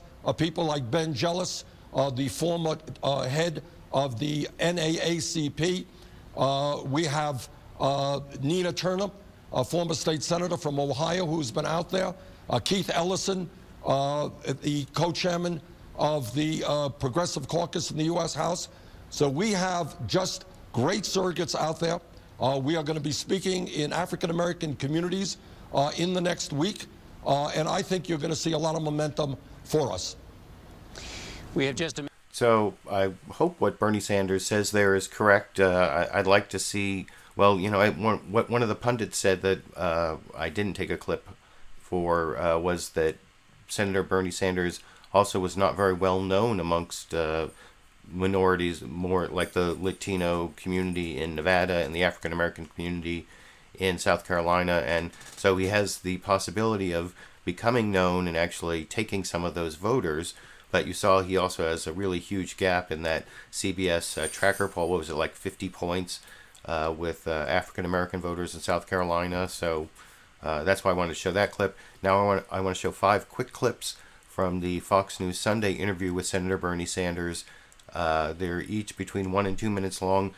This first one is talking about the death of Justice Scalia, both the battle to replace him and Scalia's legacy, over in this clip. The Democratic race for president has turned from a Clinton coronation into a real battle. Last night, I spoke with Senator Bernie Sanders for the first time since he announced his candidacy in May. Senator Sanders, welcome back to Fox News Sunday. My pleasure. There is already a fierce argument after the passing of Justice Antonin Scalia. Democrats say the president should name and the Senate should confirm his successor. Republicans say that should be left to the next president. Where do you stand, sir? No, I think we want a full contingent on the United States Supreme Court. They are dealing with enormously important issues. The Constitution is pretty clear. The president makes the appointment. Senate confirms. Let's get on with that business. You disagreed with Justice Scalia on a judicial basis, not a personal basis, on almost every issue. What do you think his legacy is, sir? Well, clearly he was a brilliant man, a very colorful man, a very outspoken man. And I happen to respect people who are willing to come under public scrutiny and serve their country. So you're right, Chris. He and I had very different points of view, but I respect people who are willing and prepared to serve their country. Senator Sanders. So that was the first answer I wanted to show from the Fox News Sunday and interview with Chris Wallace on the subject of Antonin Scalia. This next answer is the one that I would contrast with what you saw on Face the Nation. This is not quite as good an answer, I think, from Bernie Sanders on how he's going to reach out to black voters. And you'll see he talks about economic issues, he talks about criminal justice issues, but I don't think he really talks about the specific outreach that he talked about in his answer with John Dickerson, in his answer to Chris Wallace this morning in this clip. In South Carolina and Nevada. And also, the Clintons have such long, deep ties to the African-American community. Why should a black voter choose you over Hillary Clinton? Well, I think because if you look at my life's work, if you look at the agenda and that we are bringing forth in terms of economics and criminal justice, this is an agenda that works for all Americans, but especially for those who are hardest hit economically. We're talking about raising the minimum wage to $15 an hour over the next several years. We're talking about pay equity for women. We're talking about creating millions of decent paying jobs, rebuilding our crumbling infrastructure. We are talking about focusing on the outrageously high rate of youth unemployment in the African American community. We are talking about having the United States join the rest of the industrialized world, guaranteeing health care to all, making tuition at public colleges and universities free so all of our kids, regardless of income, can get the higher education that they need. And we're also tackling, in a very aggressive way, a broken criminal justice system in which we have, Chris, as a nation, more people in jail than any other major country on earth, disproportionately African American and Latino. We need a whole lot of work to make sure that we are providing education and jobs for our kids rather than jails and incarceration. Senator So it wasn't that bad an answer. I just think it was missing a whole section that was over on the CBS Face the Nation answer where he talked about the specific outreach they were doing and the endorsements that they got. But I want to move on to the next question that Chris Wallace asked Bernie Sanders this morning. And this was an attempt to get an attack on Hillary Clinton and her super PAC. You know, and if you watched my debate clip roundup, you saw Wall Street Fight Part 1 and Part 2 where they were mentioning these $1 million donors to this Priorities USA super PAC. And Hillary Clinton said that, well, they don't really have anything to do with me. They're like an Obama super PAC that decided to support me. And now they've actually decided to support her in the primary against Bernie Sanders instead of waiting to the general election, which is kind of the basis of the question that Chris Wallace asked to Bernie Sanders. And you can see his reaction over, let me make sure I get the right one here, over in this clip. Priorities USA Action, the super PAC that is supporting Hillary Clinton, has just announced that it is going to spend $5 million now to help her instead of waiting till the general election. When you brought up that super PAC during the debate this week, she denied there was much of a relationship. Watch. If you had a super PAC like President Obama had, which now says it wants to support me, it's not my PAC. If you take donations from Wall Street, you can't be independent. Senator, how close are Clinton's ties to that super PAC? And straight out, do you believe that the millions of dollars she's gotten in campaign donations and also in speaking fees from Wall Street, do you believe that they have bought influence with Secretary Clinton? Well, Chris, obviously, I mean, I don't think there is any debate, but that this super PAC is one in which the Secretary has worked very, very hard to raise a whole lot of money. If my memory is correct, in the last reporting period, they raised $25 million, $15 million of it coming from Wall Street. Now, she's obviously not the only candidate out there. Many Republicans are raising huge amounts of money from Wall Street as well. You know, every candidate says, hey, all of that money coming in from Wall Street, fossil fuel industry, it doesn't impact me. Every candidate says that. Well, the question that we ask is Wall Street and all of these other billionaires and wealthy individuals, are they really so dumb? Why are they contributing so much money? I'll let the American people make that decision. Senator, one of the... So that was another good answer from Senator Bernie Sanders, and he used that same one in the debate, you know, like, how dumb do you think we are? Why, or do we think that the Wall Street people are dumb, that they're spending all this money for nothing? Money for nothing. I guess it's a Dire Straits type situation, and our problem with the power of Wall Street does put the country kind of in dire straits, I guess. But I want to show the next little interchange between Chris Wallace and Bernie Sanders, which is on a similar topic, but in this one you'll see Chris Wallace is a lot more combative. Apparently on Fox News they don't like Bernie Sanders saying that the economy is rigged, and they use kind of this bogus statistic about the percentage of income tax paid by the top 10% or 1%, I can't even remember, but it doesn't talk about, of course, like the drop in capital gains taxes for non wage earned income and the percentage paid into Social Security. The payroll tax isn't included. But anyway, here's Fox News Sunday host Chris Wallace trying to be combative with Bernie Sanders on the economy being rigged in this clip. Central points in your campaign, you say it over and over again, is that the American economic system is, in your words, rigged. But I want to go over some numbers with you. In 1981, the top 1% paid 17% of all income taxes. Now the top 1% pays 37%. Question, sir, if the wealthy have rigged the system, why have they done such a lousy job of it? Oh, Chris, I think you are missing the major point here. And that is what we have seen in recent years is a huge transfer of wealth from the middle class to the top 1/10%, whose percentage of wealth in America has doubled. We're talking about trillions of dollars going from the middle class to the top 1/10%. But, sir, isn't a lot of that because of the economic policies of President Obama and of the Federal Reserve, which put interest rates at basically zero? No, these are policies that have gone on for a long, long time under Republican administrations and Democratic administrations. Now, are we better off today than we were when President Bush left office and we were losing 800,000 jobs a month? Of course we are. But for the last 40 years, what we have been seeing is a middle class disappearing, people working longer hours for low wages, and today, as it happens, 58% of all new income is going to the top 1%. That's a rigged economy to my mind, Chris. Senator, you...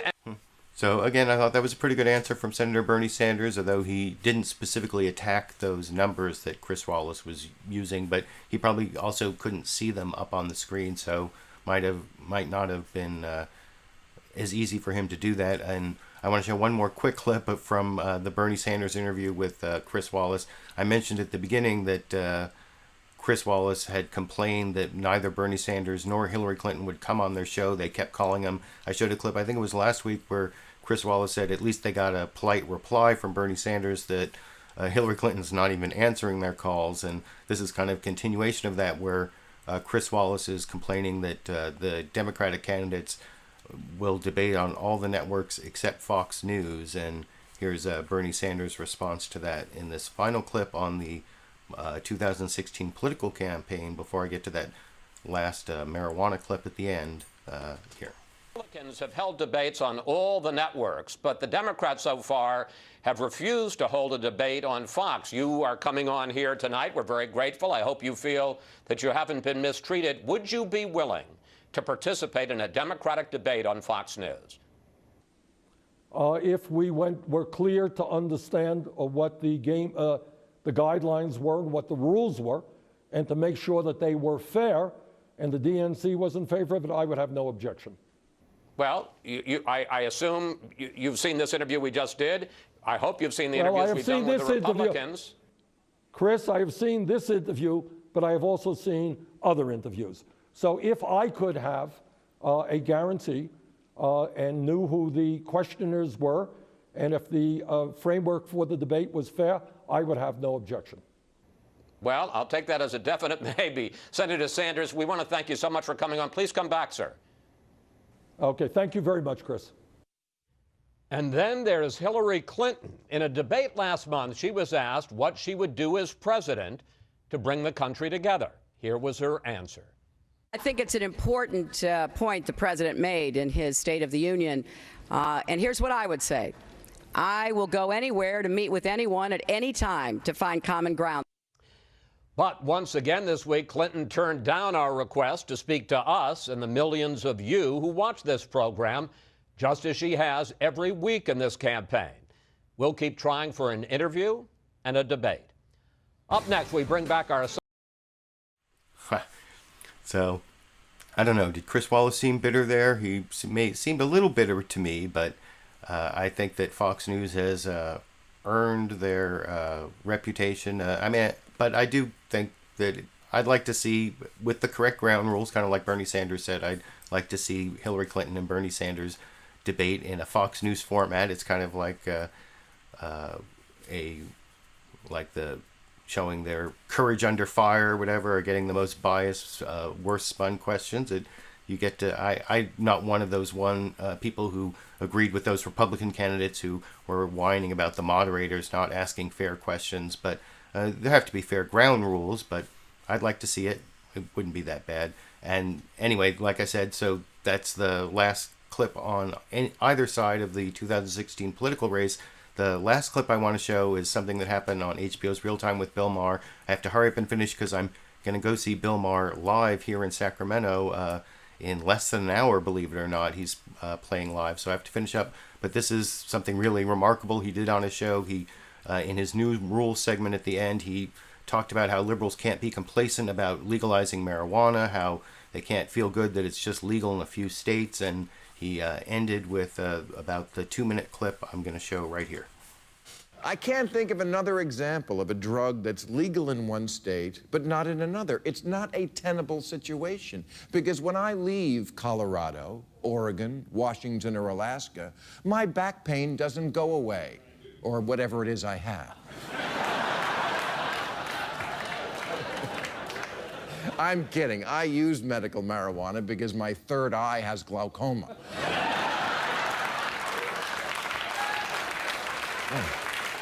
And you know, it's acting up right now. Maybe I should.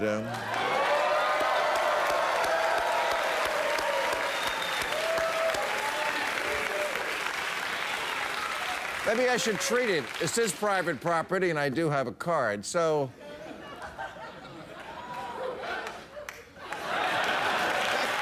In conclusion, please remember, please remember that legalizing pot is a long way from a done deal. I know you're tired, I am too, of making the same old, obvious pot arguments, like how pot is less dangerous than other legal adult activities. But somehow you can drink alcohol, you can smoke cigarettes, you can do that thing where you cut off your oxygen with a belt and masturbate. Which is not only dangerous, but take it from me, it'll get you kicked out of Macy's menswear like that. All right, that's our show. We're off next week and back on the 26th. I'll be at the Paramount in Denver April 9th, at the Commerce in Phoenix April 10th, and at the Florida Theater in Jacksonville May 14th. I want to thank Josh Green, Killer Mike, Ana Navarro, Margaret Cho, and Richard Engel. Join us now on Overtime. Oh, look at him. So Bill Maher apparently confirmed that was a real joint, and I saw Killer Mike and that Republican media guy also seemed to have taken a puff of it. I'm not sure, but I couldn't finish this broadcast even though it's 2.5 hours long without showing you that clip. You can let me know what you think of that down in the video description, or down in the comment section. I put a link down in the video description to where you can become one of my patrons. You may notice last week's video is no longer monetized because of this weird claim from this Mexican YouTube satirical news commentary channel. It's called like El Pulso US, and so if you want to help me have revenue from all this work I do, like I did this weekend to bring this to you, you can become one of my patrons, and then I don't have to worry about the ad revenue. Or up here in the corner you can click on that link to give me direct fan funding. And my patrons have also gotten a bunch of candles this last week for those who reached the $30 lifetime level. So if that matters to you, you can think about that. I will be back at least next week, hopefully at a more reasonable time. And until then, I really have to go see this Bill Maher performance live. So I need to finish this all up. And until next week, or in the next time I put up a video, I'll be seeing you all around the internet. Okay. Stream.